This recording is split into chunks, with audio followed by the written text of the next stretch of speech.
Hello friends, welcome you all. हम लोग only IAS के ज्योग्राफी रिवीजन सीरीज को कंटिन्यू कर रहे थे और इसी कंटिन्यू सीरीज में आज सबसे इम्पोर्टेंट चैप्टर हम लोग डिस्कस करेंगे इंडियन फिजियोग्राफी का, जिसमें से क्वेश्चन आने की संभावना काफी ज्यादा होती है। और चूंकि ये आपका फैक्चुअल होगा और इसे आपको याद रखने पड़ेंगे क्योंकि ये फैक्चुअल इंफॉर्मेशन होंगी। यहाँ पर कोई कंसेप्ट काम नहीं करेगी क्योंकि कंसेप्ट हमने ऑलरेडी वर्ल्ड ज्योग्राफी में डिस्कस किया है। दैट्स व्हाई आपको चीजें रटनी पड़ेंगी और रटना भी एक इम्पोर्टेंट कंपोनेंट होना चाहिए हमारी यूपीएससी प्रिपरेशन का। और रटोगे तो और ज्यादा इंफॉर्मेशन रिटेन कर पाओगे और अल्टीमेटली जो एलिमिनेशन टेक्निक है उसे आप और अच्छे से लगा सकोगे। So let's continue with the physiography of India. तो फिजियोग्राफी का मतलब क्या हुआ कि ये ज्योग्राफी का ही फील्ड है, ब्रांच कह सकते हो, जो रिलीफ फीचर्स को स्टडी करता है। रिलीफ फीचर्स यानी what? Relief feature is your mountain, relief feature is your plateau, relief feature is your valley, relief feature is your plains, है ना। ये सब रिलीफ फीचर्स हैं और फिजियोग्राफी में हम इन्हीं रिलीफ फीचर्स का स्टडी करते हैं जो आपके अर्थ सरफेस पर मौजूद है, ठीक है। एंड इंडिया के पास यूनिक फिजियोग्राफी है। कैसे? आप देख सकते हो, ये ऑर्डर याद रखना है आपको। Indian landmass is majorly dominated by plains, ये आपको अच्छे से रट लेना है। 43% ऑफ इंडियन लैंडमास प्लेन से डोमिनेटेड है। दूसरे नंबर पर आपका प्लेटू रीजन आता है, दैट इज 27.7%। तीसरे नंबर पर आप देख सकते हो हिली रीजन, जो आपका हिमालयन माउंटेन्स, ये सब आप देखते हो, और आप सब देखते हो, ये सब आपका हिली कंपोनेंट में आ जाता है। और 10.7% माउंटेनियस है। तो आपको क्या याद रखना है? बस आपको प्लेन्स याद रखने की हाईएस्ट शेयर ऑफ फिजियोग्राफी ये शेयर करता है। दूसरे नंबर पर आपका प्लेटू है, तीसरे नंबर पर आपको हिली एरियाज मिल जाएंगे। हिली एरियाज यानी कि जो आपका मीन सी लेवल होता है उससे रिलेटिवली स्मॉलर लेवल में वो ज्यादा हाइट पर होता है ना। तो उसको हिली एरियाज कहते हैं। माउंटेनियस यानी कि उसकी पीक और ज्यादा रहेगी, उसे हम माउंटेनियस कहेंगे, ठीक है। एंड अगर हम ओवरऑल फिजियोग्राफिक रीजन्स की बात करें इंडिया की, तो 6 फिजियोग्राफिक रीजन में डिवाइडेड है पूरा इंडिया हमारा। एक तो आपका नदर्न माउंटेन्स आप देखते ही हो, नदर्न माउंटेन्स हो गए। उसके बाद ग्रेट प्लेन्स जो आप देखते हो, इंडस रिवर सिस्टम का प्लेन हो गया, फिर आपका गंजेटिक रिवर सिस्टम का प्लेन हो गया, ब्रह्मपुत्र रिवर सिस्टम का प्लेन हो गया, ये आपका ग्रेट प्लेन्स में आ जाते हैं। फिर आपका पेनिनसुलर प्लेटू, कोस्टल प्लेन्स में आ जाते हैं, इंडियन डेजर्ट्स आ जाते हैं, आइलैंड्स आ जाते हैं। इसको कहते हैं physiographic diversity of India. Physiographic diversity of India में northern mountain, great plains of north India, peninsular plateau, coastal plain, Indian deserts and islands, ये सब आते हैं। तो हम लोग शुरू करेंगे सबसे पहले, एंड मोस्ट डिफिकल्ट जिसे कहा जाता है वह आपका माउंटेन्स है, क्योंकि माउंटेन्स में आइडेंटिफाई कर पाना थोड़ा मुश्किल हो जाता है। क्रोनोलॉजी आइडेंटिफाई कर पाना मुश्किल हो जाता है ना। तो उसे रिमेंबर कर पाना भी मुश्किल हो जाता है। That's why we have to start with this. And अगर हम बात करें नदर्न माउंटेन की, तो नदर्न माउंटेन में आपका 3 ग्रुप में डिवाइडेड है। इसमें एक आपका हिमालयन रीजन हो गया, दूसरा ट्रांस हिमालयन रीजन, तीसरा पूर्वांचल या फिर ईस्टर्न हिली नॉर्थ ईस्ट रीजन। तो आप इंडिया का मैप आप देखते होगे, जो इंडिया का मैप है इस वे में आपका फ्लो करता है। और अल्टीमेटली ये जो आपका हिमालयन रीजन हो गया, और फिर आपका ट्रांस हिमालय आपका लद्दाख, जम्मू एंड कश्मीर वाले रीजन में लाई करते हैं, और पूर्वांचल आपका नॉर्थ ईस्टर्न रीजन में लाई करता है। तो ये 3 इंपॉर्टेंट कंपोनेंट नदर्न माउंटेन के आप देखते हो। हिमालयज की बात करें तो देख सकते हो हिमालय यंग फॉल माउंटेन है। क्यों यंग फॉल माउंटेन है? बिकॉज ये काफी रिसेंट में ये फॉर्म हुआ है, टर्सरी सीरीज में हमने देखा था। और अल्टीमेटली अगर अरावली की बात करें तो आप देख सकते हो सबसे पुराना ओल्डेस्ट फोल्ड माउंटेन इंडिया का माना जाता है। दैट्स वाई आपका इधर हिमालय यंग फॉल माउंटेन है, क्योंकि काफी ज्यादा यंग पीरियड में ये बना है। और ये हाईएस्ट माउंटेन रेंज है वर्ल्ड का, और हाईएस्ट पीक भी आपका हिमालय में ही है, ये भी आपको पता है।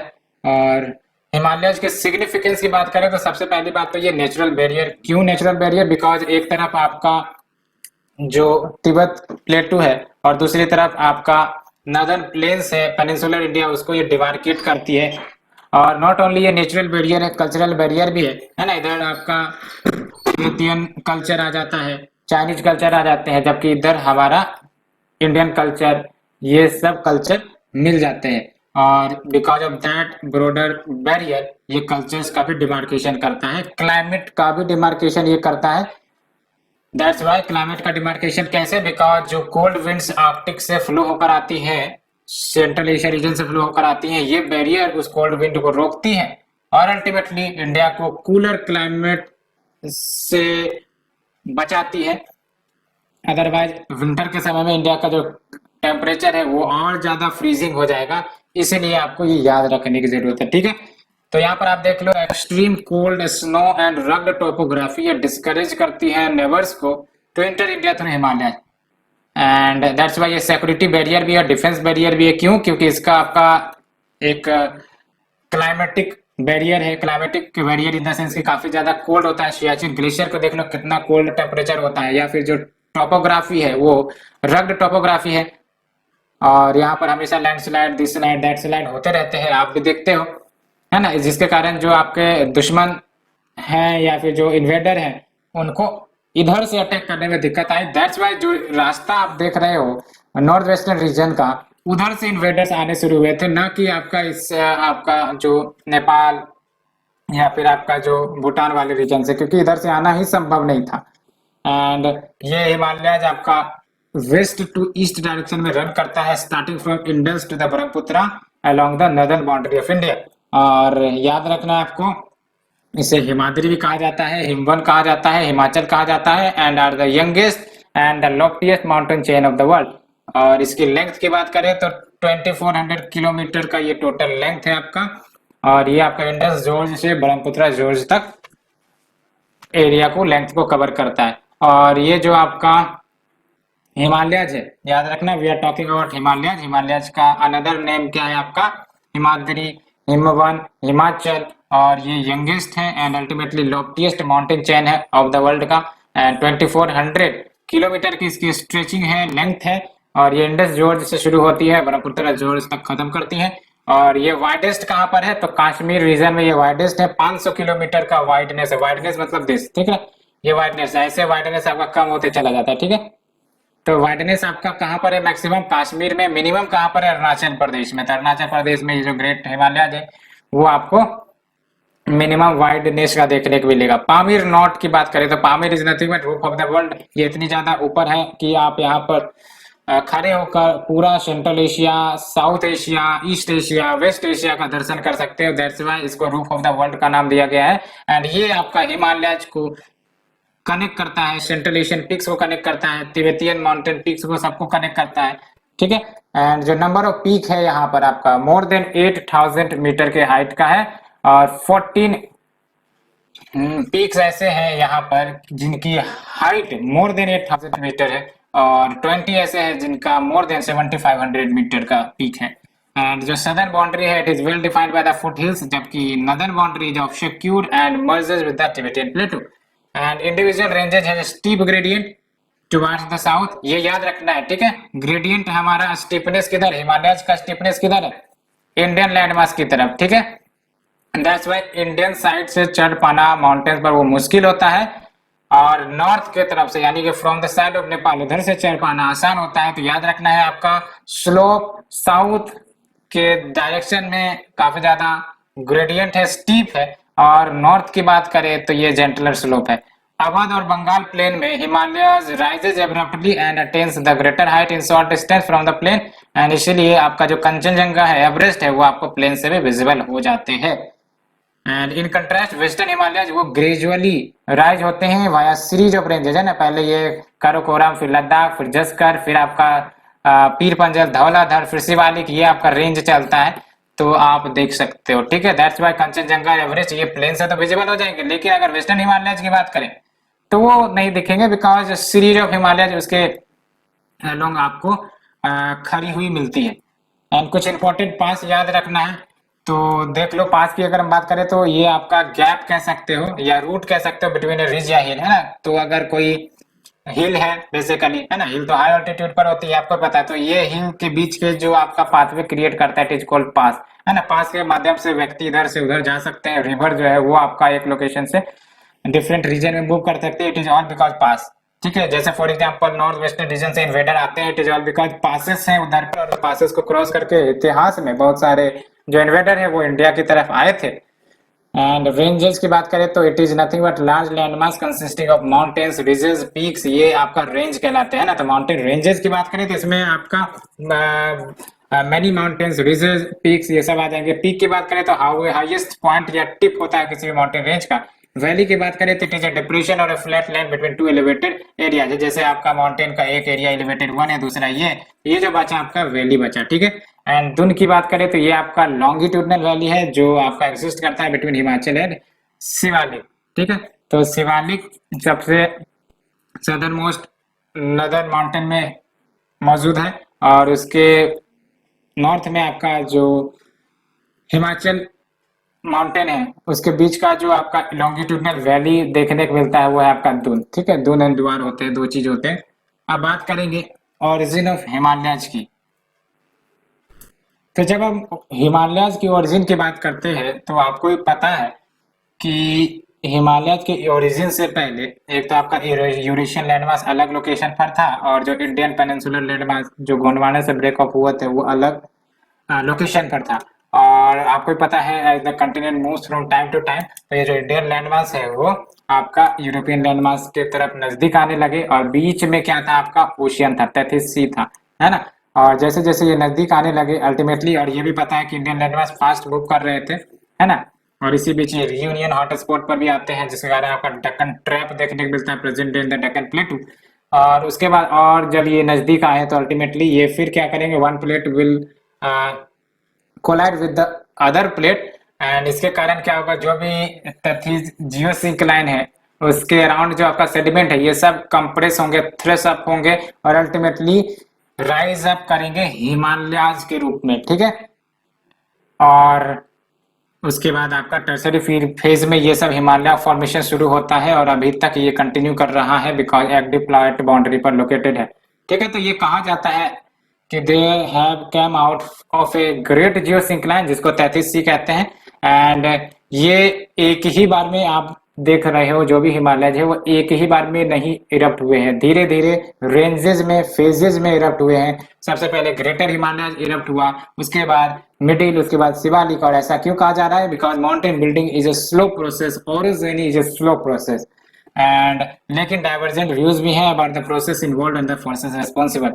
तो क्या कहा जा रहा है कि आप लगभग 120 मिलियन ईयर्स एगो चले जाओ, तो जो पेंजिया है वो आपका नॉर्थ अमेरिका। तो बेसिकली पेंजिया की बात करें तो पेंजिया आपको भी पता है एक टोटल यूनाइटेड लैंडमास था, सारे कंटिनेंट आज जो देख रहे हो ये सब एक साथ जुड़े हुए थे, और अल्टीमेटली ये पेंजिया डिसइंटीग्रेट होता है इनटू लॉरेशिया एंड गोंडवाना। और लॉरेशिया के कंपोनेंट में कौन कौन से थे, तो लॉरेशिया के कंपोनेंट में आपको यूरेशिया था और आपका नॉर्थ अमेरिका था, और गोंडवाना के कंपोनेंट में कौन था, तो आपका अफ्रीका था, साउथ अमेरिका था, और अंटार्कटिका था, जिसमें इंडियन पेनिनसुला भी शामिल होगा, ठीक है। अब जैसे जैसे टाइम बीतता गया ये कॉन्टिनेंट और ज्यादा स्पीड अप होते गए। फॉर एग्जांपल नॉर्थ अमेरिका बना लॉरेशिया से, यूरोप बना, एशिया बना, और फिर आप देख सकते हो अफ्रीका, साउथ अमेरिका ये फिर डिसइंटीग्रेट हुए तो ये दोनों बने। फिर इंडियन लैंडमास भी गोंडवाना से डिसइंटीग्रेट होता है और वो यूरेशिया की तरफ मूव होने शुरू हो जाते हैं, और ऑस्ट्रेलिया भी डिसइंटीग्रेट होके वो भी मूव होना शुरू हो जाता है, ठीक है। तो आप देख सकते हो अंगारा लैंड में कौन कौन से कंपोनेंट थे, अंगारा लैंड को लॉरेशिया कहा जाता है, और अंगारा लैंड में कौन कौन से थे, नॉर्थ अमेरिका, यूरेशिया, ये सब कंबाइंड थे। और सदर्न पार्ट ऑफ पेंजिया इसमें आपका क्या था, अमेरिका, मतलब साउथ अमेरिका, नॉर्थ अमेरिका नहीं, साउथ अमेरिका, ऑस्ट्रेलिया थे, अफ्रीका थे, और जो आपका इंडिया है वो अंटार्कटिका, और इनको कंबाइंडली गोंडवाना लैंड कहते थे। और इन बिटवीन अंगारा लैंड एंड गोंडवाना लैंड ये जो आपका लॉन्ग नैरो सी है इसको 33C कहते हैं, इसके बीच में मौजूद थे। तो आप देख सकते हैं ये जो बचा है आपका ये सब 33C ही था बीच में, ठीक है। And sediments deposited from the river, river तो उस समय भी फ्लो करती थी, तो जो भी सेडिमेंट्स थे वो डिपॉजिट होते थे from the continent to the 33C। And यही कारण है कि जो ब्रह्मपुत्रा है इसको एंटीसीडेंट कहा जाता है, यानी कि ऐसा नहीं है कि हिमालयज के बाद ये ब्रह्मपुत्रा बने, पहले ये इंडो ब्रह्मा के रूप में था, और जैसे ही ये दोनों टकराए Indian plate and the Eurasian plate, ultimately Brahmaputra river height पर चली गई, और जो आपके चैनल है वो दो भाग में डिस्ट्रीब्यूट हो गए, एक बना आपका इंडस रिवर सिस्टम का और एक बना आपका ब्रह्मपुत्र रिवर सिस्टम का। लेकिन कहा जाता है ये दोनों पहले एक ही थे जो आपका ईस्ट टू वेस्ट पूरे लॉन्ग रीजन को कवर करते थे। And these settlements were subjected to forces of compression which led to the series of faults one behind another, जिसके कारण आपका हिमालयज का जन्म हुआ। और देख सकते हो there is evidence which shows Himalayas are still rising. तो क्या क्या एविडेंस है? सबसे पहली बात तो ये है कि सम फॉसिल्स ऑफ शिवालिक, ये आपको तिब्बत में भी देखने को मिलते हैं, जो इंडिकेट करते हैं similarity in climate and elevation. And जो लेक है तिब्बत का अपीयर्स डिसेक्टेड, डिसेक्टेड यानी कि ड्राई एंड वेदर, जो इंप्लाई करती है कि वाटर लेवल वो काफी ज्यादा हायर था in the past. And Himalayan rivers are still in youth and there are evidences of rejuvenation due to uplift। तो जब भी uplift होगा rejuvenation होता ही होता है और बहुत सारे rejuvenation के evidences मिले हैं। So it is one of the evidences कि हिमालय still rise हो रही है। और frequent earthquake indicates non achievement of isostatic equilibrium। और अभी हाइट भी मेजर करी गई थी, आपने देखा कि 50 सेंटीमीटर का फिर से राइज हो गया है हिमालय के हाइट में। तो ये आप देख सकते हो। दूसरा इंपॉर्टेंट बात क्या हो सकता है आपका फैक्ट कि अगर आपका हिमालय स्टिल राइजिंग नहीं होता तो कहीं ना कहीं डिपोजिशनल जो मतलब इरोजनल फीचर्स थे उन्होंने हाइट कम कर देनी थी हिमालय की। लेकिन अभी बताओ हिमालय की हाइट बढ़ रही है, तो बढ़ रही है तभी संभव है ना कि जो आपके इंडिजिनियस फोर्सेस है, इंडोजेनेटिव फोर्सेस है, वो कंट्रीब्यूट कर रहे हैं हिमालय को राइज करवाने में। ठीक है, लेट्स मूव टू आइसोस्टेसी। तो बेसिकली आइसोस्टेसी आप जानते होंगे, जैसे आप अर्थ सरफेस पर डिफरेंट फिजियोग्राफी फीचर्स देखते हो, माउंटेन्स देखते हो, प्लेटूज देखते हो, ये सब अपनी स्थिति में कैसे मेंटेन है, क्यों हिमालय कलट नहीं जाता, क्यों रॉकीज एंडीज कलट नहीं जाते, क्यों प्लेटूज पलट नहीं जाते। तो it is all because of isostasy. Isostasy आपका स्टेट ऑफ इक्विलिब्रियम है। जैसे आप अपने पोजीशन पर खड़ा रहते हो, वो क्यों रहते हो? बिकॉज आप इक्विलिब्रियम स्टेज में हो। जैसे ही आपको कोई डिस्टर्ब करेगा, आपका इक्विलिब्रियम डिस्टर्ब हो जाएगा। उसी प्रकार से आइसोस्टेसी ये जियोग्राफिकल फेनोमेना के लिए यूज किया जाता है और ये स्टेट ऑफ इक्विलिब्रियम को बतलाता है या दर्शाता है कि जो भी अर्थ सरफेस पर फिजिकल फीचर्स एग्जिस्ट कर रहे हैं, why they are in equilibrium, इसके लॉजिक को बताया जाता है। ठीक है, फॉर एग्जांपल आपको भी पता है अर्थ का लेयर, एक तो आपका क्रस्ट लेयर है जो कि आपका सॉलिड सरफेस है, और उसके नीचे जाते हो तो asthenosphere that is liquid nature का आपको मिलता है। और ये भी पता है कि लिथोस्फेयर फ्लोट्स ओवर एस्थेनोस्फेयर, है ना। अब कोई हिमालयन फीचर है या फिर कोई माउंटेन्स है, अब ये क्रस्ट पर लोडेड है। ठीक है, अब अल्टीमेटली जब एक्सटर्नल एजेंट जैसे विंड, रिवर, ये सब जब अपने काम करेंगे और इरोड करेंगे मटेरियल को, तो इसका मतलब क्या होगा कि जो प्रेशर आपका माउंटेन लगा रहा है टुवर्ड्स द लोअर लेयर, जिसके कारण आपका एस्थेनोस्फेयर एक प्रकार से यूं कह सकते हो कि एस्थेनोस्फेयर पर लोड दे रहा है। तो अल्टीमेटली जब ये इरोजिंग एजेंट इरोड करेंगे तो जाहिर सी बात है ना, प्रेशर रिलीज होगा। सिंपली अगर आप देखो, आप इसे कंपेयर कर सकते हो, एक ओशियन ले लो और ओशियन में नाव ले लो, शिप ले लो।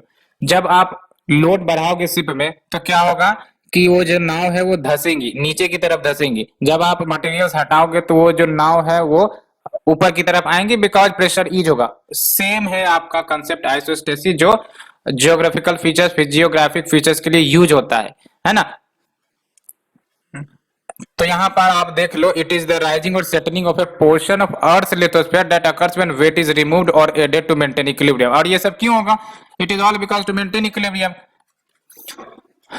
between buoyancy forces that push the lithosphere upward and gravity forces that pull the lithosphere downward। तो जो आपका ग्रेविटी है वो डाउनवर्ड की तरफ पुश करेगी मटेरियल्स को, और जो बायोंसी है, बायोंसी कैसे जनरेट हो रहा होगा? एस्थेनोस्फेयर, उसके कारण आपका मटेरियल को अपवर्ड पुश करता है।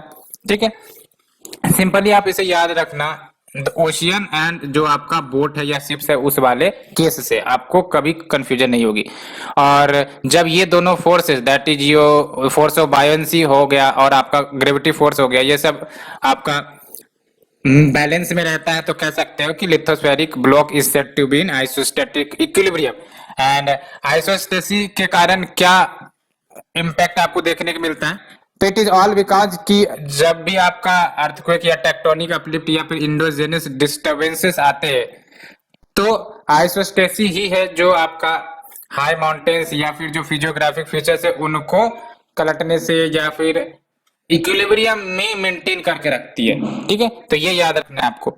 And Isostatic uplift can be on the order feet per 100 years, but only until isostatic equilibrium is restored. जैसे आपने सुना होगा ग्रीनलैंड के बारे में, है ना, ग्रीनलैंड पे आइस कवर इतनी ज्यादा है कि वो क्या कर रहा है, pressure towards the deep surface वो इंक्लाइंड कर रहा है, और अल्टीमेटली अब जैसे जैसे ग्लोबल वार्मिंग हो रहे हैं, आइस आपका मेल्ट कर रहा है, तो ग्रीनलैंड की जो एवरेज हाइट है वो बढ़ रही है। क्यों? बिकॉज प्रेशर ईज होगा because of the melting of the glacier और the ice, and ultimately pressure release होने के कारण जो आपका लैंड मास है वो धीरे धीरे ऊपर आएंगी। तो इसको कहते हैं आइसोस्टैटिक रीएडजस्टमेंट, क्योंकि आपका इक्विलिब्रियम फिर से रीएडजस्ट हो रहा है। रीएडजस्ट होने का कारण अगर ग्रीनलैंड के केस में बात करें तो it is all because the melting of glaciers and overlying weight या प्रेशर कम हो रहा है। अल्टीमेटली आपका जो ग्रीनलैंड है उसकी हाइट थोड़ी बढ़ती दिख रही है। ठीक है, तो ये हमने आइसोस्टेसी की बात कर ली। सिंपल प्रीलिम्स के लिए आपका क्वेश्चंस याद रखना, आइसोस्टेसी मतलब स्टेट ऑफ इक्विलिब्रियम, जिसके कारण आपके जो फिजिकल फीचर्स है अर्थ के वो आपका अनडिस्टर्ब रहते हैं, डिस्पाइट कि आपका डिफरेंट फोर्सेस चाहे वो इंडोजेनेटिक हो या एक्सोजेनेटिक हो वो एक्ट करते हैं। ठीक है, और मेंस के लिए तो आपको आइसोस्टेसी और आइसोस्टेसी के क्या सिग्निफिकेंस है उसके बारे में आ सकता है। जनरली प्लेट टेक्टोनिक्स की बात करते हैं तो प्लेट टेक्टोनिक्स आपको ही पता है, ये कॉन्टिनेंटल ड्रिफ्ट थ्योरी जो वेगनर ने प्रपोज की थी उसका ये एडवांस वर्जन कह सकते हो, है ना। और ये मोस्ट रिसेंट थ्योरी है, वाइडली एक्सेप्टेड थ्योरी है, और कहीं ना कहीं ये सेटिस्फैक्टरी आंसर प्रोवाइड करता है about the continents, about the position of continents, about certain phenomena जो होते रहते हैं अर्थ सरफेस पर, चाहे वो वोल्केनो हो चाहे वो अर्थक्वेक हो। तो इससे आपको जवाब मिलेगा कि आखिर क्यों पैसिफिक रिंग ऑफ फायर के पास ही वोल्केनिज्म होता है, क्यों वहां पर अर्थक्वेक होता है, हिमालयाज में ही क्यों अर्थक्वेक आते हैं, अरावलीज में अर्थक्वेक क्यों नहीं आते। ये सब जानकारी आपको प्लेट टेक्टोनिक से प्रदान करने को मिलती है। एंड देख सकते हो क्या क्या बोलता है, कंटिनेंट्स का ओरिजिन कैसे हुआ, ओशियंस कैसे बने, फॉर्मेशन ऑफ माउंटेन्स कैसे हुआ, अर्थक्वेक क्यों आते हैं, कहाँ आते हैं, इरप्शन ऑफ वोल्केनोज क्यों होता है, कैसे होता है, ये सब आपको प्लेट टेक्टोनिक्स से पता चलेगा। और इस थ्योरी के अनुसार अगर हम प्लेट टेक्टोनिक थ्योरी की बात करें तो इसमें क्या साफ साफ बोली जाती है कि जो आपका lithosphere that is the solid block, है ना, हमने पढ़ा था लिथोस्फेयर के बारे में। तो ये जो आपका लिथोस्फेयर है ये डिफरेंट प्लेट्स में बटा हुआ है। सिंपली कहने का मतलब ये हुआ कि लेट से ये टोटल प्लेट मान लो, है ना, ये डिफरेंट प्लेट्स में टूटा हुआ है एक प्रकार से। ठीक है, और यही प्लेट जो टूटे हुए हैं एक दूसरे से टकराते रहते हैं, एक दूसरे के ऊपर नीचे आते रहते हैं, अल्टीमेटली भूकंप, अर्थक्वेक में और जो आपका वोल्केनोज ये सब का परिणाम भी देते हैं। ठीक है, तो आप देख सकते हो in this theory lithosphere is believed to be broken into a series of separate plates, और ये मूव करते रहते हैं, ये जो प्लेट है ये मूव करते रहते हैं। क्यों मूव करते रहते हैं? Because of the mental convection, आपने सुना होगा, है ना, मेंटल कन्वेक्शन जो अपर मेंटल में होते रहती है, ये है आपका मेंटल कन्वेंशन। ये जो आप देख सकते हो ये आपका लेट से लिथोस्फेरिक प्लेट है, और आपको ही पता है लिथोस्फेयर के नीचे क्या है आपका एस्थेनोस्फेयर। एस्थेनोस्फेयर आपका अपर मेंटल में, ठीक है, आपको याद रखना है अपर मेंटल में एस्थेनोस्फेयर, लोअर मेंटल में नहीं है, प्रीलिम्स के लिए काफी इंपॉर्टेंट है। और आप देख सकते हो चूंकि आपका ये जो कन्वेक्शन सेल ये कैसे बन रहा है, because of the hot magma जो एस्थेनोस्फेयर में मौजूद है। अब अल्टीमेटली ये तो काफी ज्यादा हाई टेम्परेचर वाला रीजन है, फ्लूइड नेचर का है, तो जाहिर सी बात है हीट तो रिलीज होगी ना, और जब ये हीट रिलीज होगी तो कहां पर स्ट्राइक करेंगे? अर्थ क्रस्ट पर, लिथोस्फेयर के ब्लॉक पर ये स्ट्राइक करेंगे। अब जैसे ये लिथोस्फेयर के ब्लॉक पर स्ट्राइक करती है ये मूव करती है इस डायरेक्शन में, है ना, दोनों तरफ में डायरेक्शन बनाएंगी, और अल्टीमेटली एक तय दूरी करने के बाद ये फिर आपका सबसाइड करेंगे। तो आप देख सकते हैं ये मोशन का कर रहा है, ऐसे इसको मूव करवा रहा है, इसको ऐसे मूव करवा रहा है, इसको ऐसे मूव करवा रहा है, इसको ऐसे मूव करवा रहा है, और ये काफी ब्रॉड स्केल पर होता है। ठीक है, दैट्स व्हाई आप देखते हो मिड अटलांटिक रीजेस, है ना, रीजेस जो बनते हैं it is all because convection cell जो ऑपरेट हो रही होती है विद इन दैट एस्थेनोस्फेयर, और उसके कारण आपको अर्थक्वेक देखने को मिलता है। बिकॉज जब क्रस्टल फ्रैक्चरिंग होगा, क्रस्ट टूटेगा, तो जाहिर सी बात है कि डिस्टरबेंसेस होगी और अल्टीमेटली एनर्जी रिलीज होती है, तो फिर आपका अर्थक्वेक भी आता है, वोल्केनोज भी आएगा, जहां से आपका वीक पॉइंट होगा वहां से मैग्मा निकलेगा ही निकलेगा। और मैग्मा निकलने का ही मतलब ये है कि आपका बीनीथ द लिथोस्फेयर हमारे पास लिक्विड या फिर fluid nature of upper mantle है। ठीक है, तो we have studied this, and आप देख सकते हो 3 प्रकार के प्लेट बाउंड्रीज आइडेंटिफाई करी गई हैं। कौन कौन सी वो 3 है? एक तो कंस्ट्रक्टिव, दूसरा डिस्ट्रक्टिव, और तीसरा कंजर्वेटिव या ट्रांसफॉर्म। एंड जब हम बात करते हैं कंस्ट्रक्टिव, तो कंस्ट्रक्टिव का मतलब ये हुआ कि यहाँ पर अर्थ क्रस्ट बनेंगे, है ना, अर्थ क्रस्ट बनेंगे। और कैसे बनेंगे? जब दो प्लेट डाइवर्ज करेंगे एक दूसरे के अपोजिट में और वहां से आपका लावा निकलेगा, तो अल्टीमेटली कंस्ट्रक्टिव प्लेट बाउंड्री के लोग ये हो रहा होगा। कहने का मतलब ये आप देख सकते हो, ये डायग्राम भी आपका कंस्ट्रक्टिव प्लेट बाउंड्री का ही है। ये जो आप यहाँ पे डायग्राम देख रहे हो, एक सेकेंड, हाँ ये आप देख लो डायग्राम, ठीक है ना, ये कंस्ट्रक्टिव बाउंड्री का ही डायग्राम है। दो प्लेट एक दूसरे के अपोजिट मूव कर रहे हैं और अल्टीमेटली यहाँ आपका नया क्रस्ट बनेगा। नया क्रस्ट कैसे बनेगा? बिकॉज नीचे से मैग्मा इस लेयर पर आएंगी और अल्टीमेटली ये फिर आपका सॉलिडिफाई होकर नया क्रस्ट बनाएंगी। That is your constructive plate boundary, ठीक है। डिस्ट्रक्टिव में इसका आपका उल्टा होगा, यानी कि प्लेट एक दूसरे के नजदीक आएंगी और ये कंज्यूम हो जाएंगी। कंज्यूम हो जाने का मतलब ये हुआ कि या तो जो डेंसर प्लेट है वो लाइटर प्लेट के नीचे आ जाएंगी तो शॉर्टनिंग ऑफ क्रस्ट होगा, या फिर दोनों टकरा के फोल्डिंग का निर्माण करेंगे। फोल्डिंग यानी कि आपका जो फोल्ड माउंटेन सब बनते हैं, तो ये हो गया आपका डिस्ट्रक्टिव। डिस्ट्रक्टिव यानी कि जो एग्जिस्टिंग लिथोस्फीयर है वो डिस्ट्रक्ट हो रहे हैं, लिथोस्फेरिक प्लेट जो है वो डिस्ट्रक्ट हो रहे हैं। ये होता है आपका डिस्ट्रक्टिव प्लेट बाउंड्री, जहां पर प्लेट एक दूसरे के नजदीक आते हैं और इन्हीं को कन्वर्जिंग बाउंड्री कहते हैं और सबडक्शन जोन कहते हैं। क्यों सबडक्शन जोन? क्योंकि एक प्लेट सबडक्ट हो जाते हैं दूसरे प्लेट से and they collide and one plate goes into the mantle और कंज्यूम हो जाता है। दैट्स व्हाई, है ना, मेंटल में चला गया और मेंटल आपको पता है मोल्टेन है और अल्टीमेटली जो गया है मेंटल में उसको कंज्यूम कर लिया जाएगा। तो ये है आपका डिस्ट्रक्टिव। तो सिंपल आपको क्या याद रखना है, कंस्ट्रक्टिव में ये दो प्लेट है ए और बी और ये एक दूसरे से मूव अपार्ट कर रहे हैं, तो ये आपका क्रश जो क्रिएट होगा ये कंस्ट्रक्टिव प्लेट बाउंड्री। डिस्ट्रक्टिव मतलब लेट्स से कि प्लेट ए है और प्लेट बी है ना, ये एक दूसरे के नजदीक आ रहे हैं, तो ये क्या होगा, जो ऑलरेडी एग्जिस्टिंग क्रस्ट है वो कंज्यूम हो जाएंगे, तो शॉर्टनिंग ऑफ क्रस्ट होगा। यहाँ पर क्या हो रहा है, लेंथनिंग ऑफ क्रस्ट, ठीक है। और फिर तीसरा है आपका कंजर्वेटिव या ट्रांसफॉर्म। कंजर्वेटिव शांत व्यवहार का व्यक्ति है। कहने का मतलब ये कि प्लेट्स जो है एक दूसरे के पास्ट स्लाइड पास्ट मूव करेंगे विदाउट सबडक्शन विदाउट ओवरराइडिंग। तो कहने का मतलब ये है कि एक इधर जा रहा है लेट्स से और एक इधर जा रहा है, ठीक है। तो यहाँ पर आप देख सकते हो neither creation of crust neither destruction of crust, ये अपने रास्ते निकल लिया पतली गली से, इसने अपने रास्ते चुन लिए, ठीक है। तो कंफ्लिक्ट का दरकार ही नहीं होता है। तो ये हो गया आपका कंस्ट्रक्टिव, डिस्ट्रक्टिव, कंजर्वेटिव या ट्रांसफॉर्म बाउंड्री। याद रखना कंजर्वेटिव ट्रांसफॉर्म एक ही बात है। अब बात करते हैं हिमालयाज की। तो हिमालयाज आपका इंडियन ज्योग्राफी का कंसेप्ट आ गया है और हिमालयाज आपको ही पता है यंग फोल्ड माउंटेन है। यंग फोल्ड माउंटेन कहने का मतलब ये अभी आपका एक्टिव प्लेट बाउंड्री पर लोकेटेड है और अल्टीमेटली आप भी सुनते हो कि हिमालय का हाइट जो है वो दिन ब दिन राइज हो रहा है। तो राइज होने का मतलब यही है कि इंडोजेनिक फोर्सेस अभी भी ऑपरेट कर रहे हैं। दैट्स वाई वहां पे अर्थक्वेक फ्रीक्वेंटली आते रहते हैं। दैट्स वाई वहां पर सेटलमेंट हो पाना काफी ज्यादा मुश्किल होगा, बिकॉज नेचुरल डिजास्टर कब आ जाए इसका कोई ठिकाना नहीं है। लैंडस्लाइड सब क्यों आते रहते हैं वहां पर ज्यादा, बिकॉज अर्थक्वेक हर एक समय आपका वो स्ट्राइक करता है, बिकॉज वो एक्टिव या टेक्टोनिकली अनस्टेबल बाउंड्री पर लोकेटेड है, ठीक है। तो जो हिमालयाज हैं उसको हम तीन पैरेलल रेंज में डिवाइड कर सकते हैं। एक तो आपका ग्रेटर हिमालयाज है, इसी को हिमाद्री कहते हैं, रट लेना। Greater Himalayas also known as Himadri, lesser Himalayas also known as Himachal, outer Himalayas इसको शिवालिक कहते हैं। रट लेना, यहाँ से क्वेश्चन निकल सकते हैं। Greater Himalayas also known as Himadri, lesser Himalayas also known as Himachal, outer Himalayas known as Shivalik.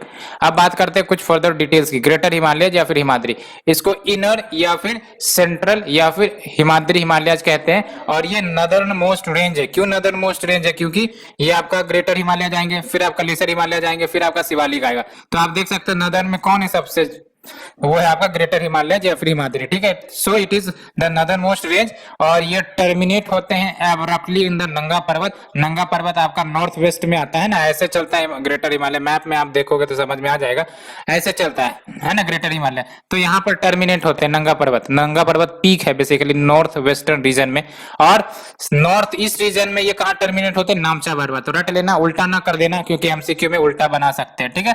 तो नॉर्थ वेस्ट में आपका नंगा पर्वत है और नॉर्थ ईस्ट में आपका नामचा पर्वत है, ठीक है। और बिफोर बीइंग नेम्ड, जो एवरेस्ट नाम रखा गया, ग्रेट हिमालयाज में हाईएस्ट पीक माउंट एवरेस्ट ही है। तो माउंट एवरेस्ट रखे जाने से पहले इसको पीक 15 कहते थे, पीक एक्स भी 15, ठीक है। अब आपको क्या याद रखना है प्रीलिम्स के लिए इंपॉर्टेंट पीक्स जो डिसेंडिंग ऑर्डर में, कंचनजंगा, लोहतोज, मकालू, धौलागिरी, मंसलू, नंगा पर्वत और फिर अन्नपूर्णा।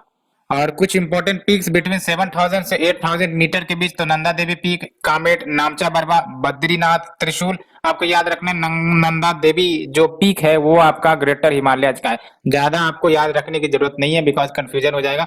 याद रखना है नंदा देवी जो आपका पीक है वो आपका ग्रेटर हिमालय या हिमाद्री का है। कंचनजंगा भी आपका ग्रेटर हिमालय या हिमाद्री का ही पीक है, ठीक है।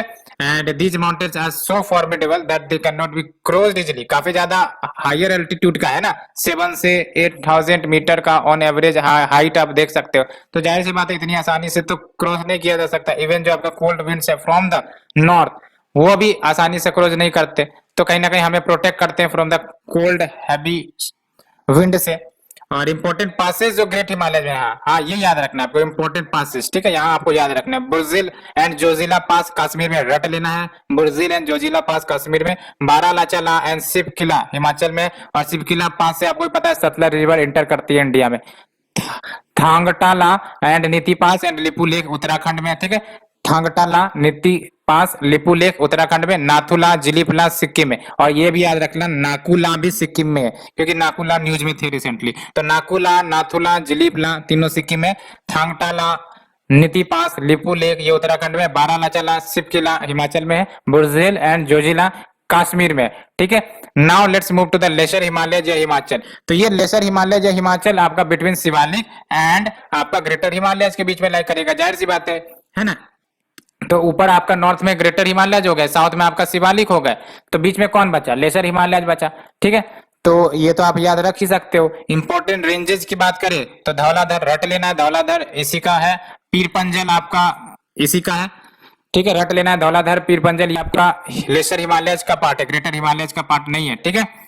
एंड कश्मीर में in Kashmir is the longest most important range Dhauladhar. तो ये धौलाधर बेसिकली पीर पंजल में है और कश्मीर में लॉन्गेस्ट मोस्ट इंपॉर्टेंट रेंज है। और it extends from Jhelum to Beas और ये सेपरेटेड है जस्कर रेंज से बाय कश्मीर वैली, ठीक है। And Mussoorie from Mussoorie to Lansdowne और नागतिबा एंड महाभारत लेक नेपाल में, ये कंटिन्यूएशन है मुशोरी रेंजेस का, है ना। तो इंपॉर्टेंट रेंजेस की बात कर रहे हैं तो इंपॉर्टेंट रेंजेस क्योंकि ये लेसर हिमालय आपको ही पता है कंटिन्यूअस नहीं है ना, ब्रोकन पार्ट है, ऐसे ऐसे ऐसे के रूप में एग्जिस्ट करता है, दैट्स व्हाई इनके इंपॉर्टेंट रेंजेस है ना। तो धौलाधर पीर पंजल ये कश्मीर में है, ठीक है। धौलाधर पीर पंजल कश्मीर में। और उसके बाद आपका मुशोरी रेंजेज है, नागतिबा है, महाभारत है। और मेजोरिटी ऑफ हिल रिजोर्ट्स ये यहीं पर लोकेटेड है, that is on your lesser Himalaya या हिमाचल, ठीक है। शिमला, रानीखेत, नैनीताल, अल्मोड़ा, दार्जिलिंग ये सब आपका इन्हीं रेंज पर लोकेटेड है। Now we move to the outer Himalaya या शिवालिक। तो नाम से पता चल रहा है आउटर हिमालय यानी कि ये आपका आउटर मोस्ट रेंज है हिमालय का और इसको आउटर हिमालय कहते हैं। और इसका सदर्न स्टीप स्लोप कहीं ना कहीं है, कहने का मतलब ये कि जो आपका सदर्न साइड है इस शिवालिक का वो स्टीप ज्यादा है as compare to the north one. तो जो northern with its southern steep slope it assumes hogback appearance। तो ये प्रीलिम्स के लिए फैक्ट बस याद रख लेना कि जो शिवालिक है वो आपका हॉगबैक अपीयरेंस देखने में लगता है, ठीक है।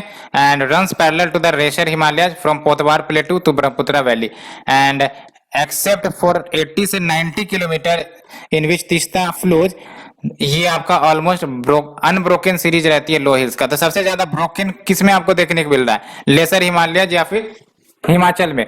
सबसे ज्यादा कंटिन्यूअस किसमें देखने को मिल रहा है, ग्रेटर हिमालय या हिमाद्री में। और बस यही याद रखनी है। और शिवालिक के बारे में आपको पता, ये तीनों ही हिमालयन रेंजेस में शिवालिक की जो हाइट है ऑल्टीट्यूड है वो कम है, ठीक है। और इसमें जो कुछ इंपॉर्टेंट रेंजेस है देख सकते हो, जम्मू हिल्स जिसमें आपका जम्मू में आ जाता है और डाफला आपका अरुणाचल प्रदेश में आ जाता है, ठीक है। डाफला, मिरी, अबोर, मिश्मी आपने सुना होगा, ठीक है। एंड देख सकते हो मिरी, अबोर, मिश्मी अरुणाचल प्रदेश में है और धांग एंड दुधवा रेंज उत्तराखंड में है एंड चुरिया घाट ये नेपाल में। अब बात करते हैं दून्स या DWNS।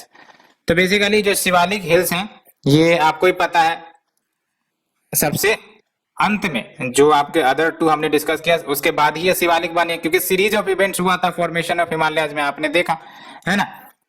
और ये जो शिवालिक हिल्स है formed after the Himalayas and obstructed rivers coming from Himalayas and formed temporary lakes.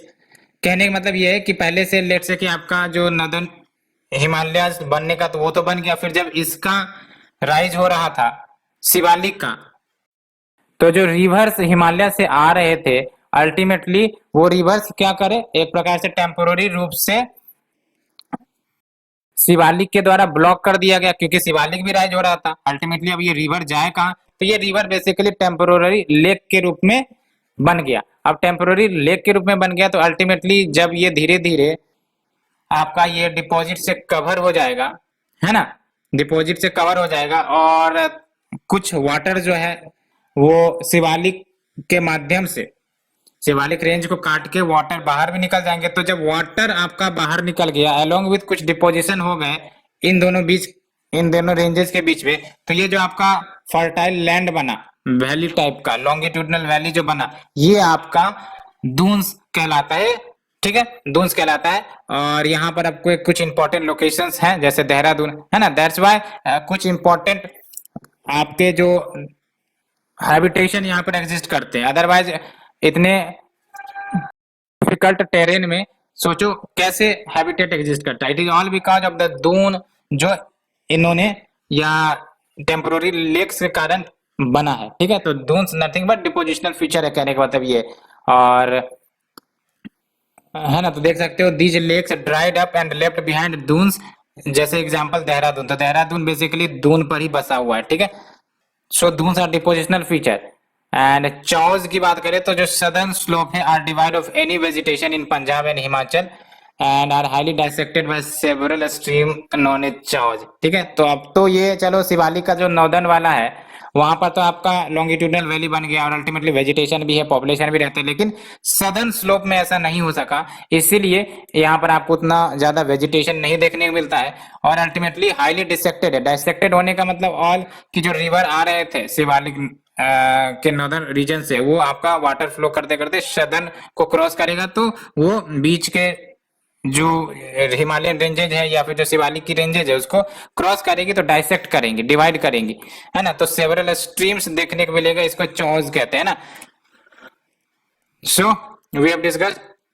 अब चलते हैं ट्रांस हिमालयज के बारे में। ट्रांस हिमालयज, इसको तिब्बतियन हिमालयज भी कहते हैं और ये मोस्टली तिब्बत में ये लाई करते हैं, हालांकि ये इंडिया में भी लाई करता है ना। जस्कर, लद्दाख, कैलाश, काराकोरम, ये सब मेन रेंजेज है ट्रांस हिमालयज के, है ना। तो काराकोरम, लद्दाख, जस्कर आपने सुना होगा, ट्रांस हिमालयज के रेंज, ग्रेट हिमालयज के नहीं है, रट लेना।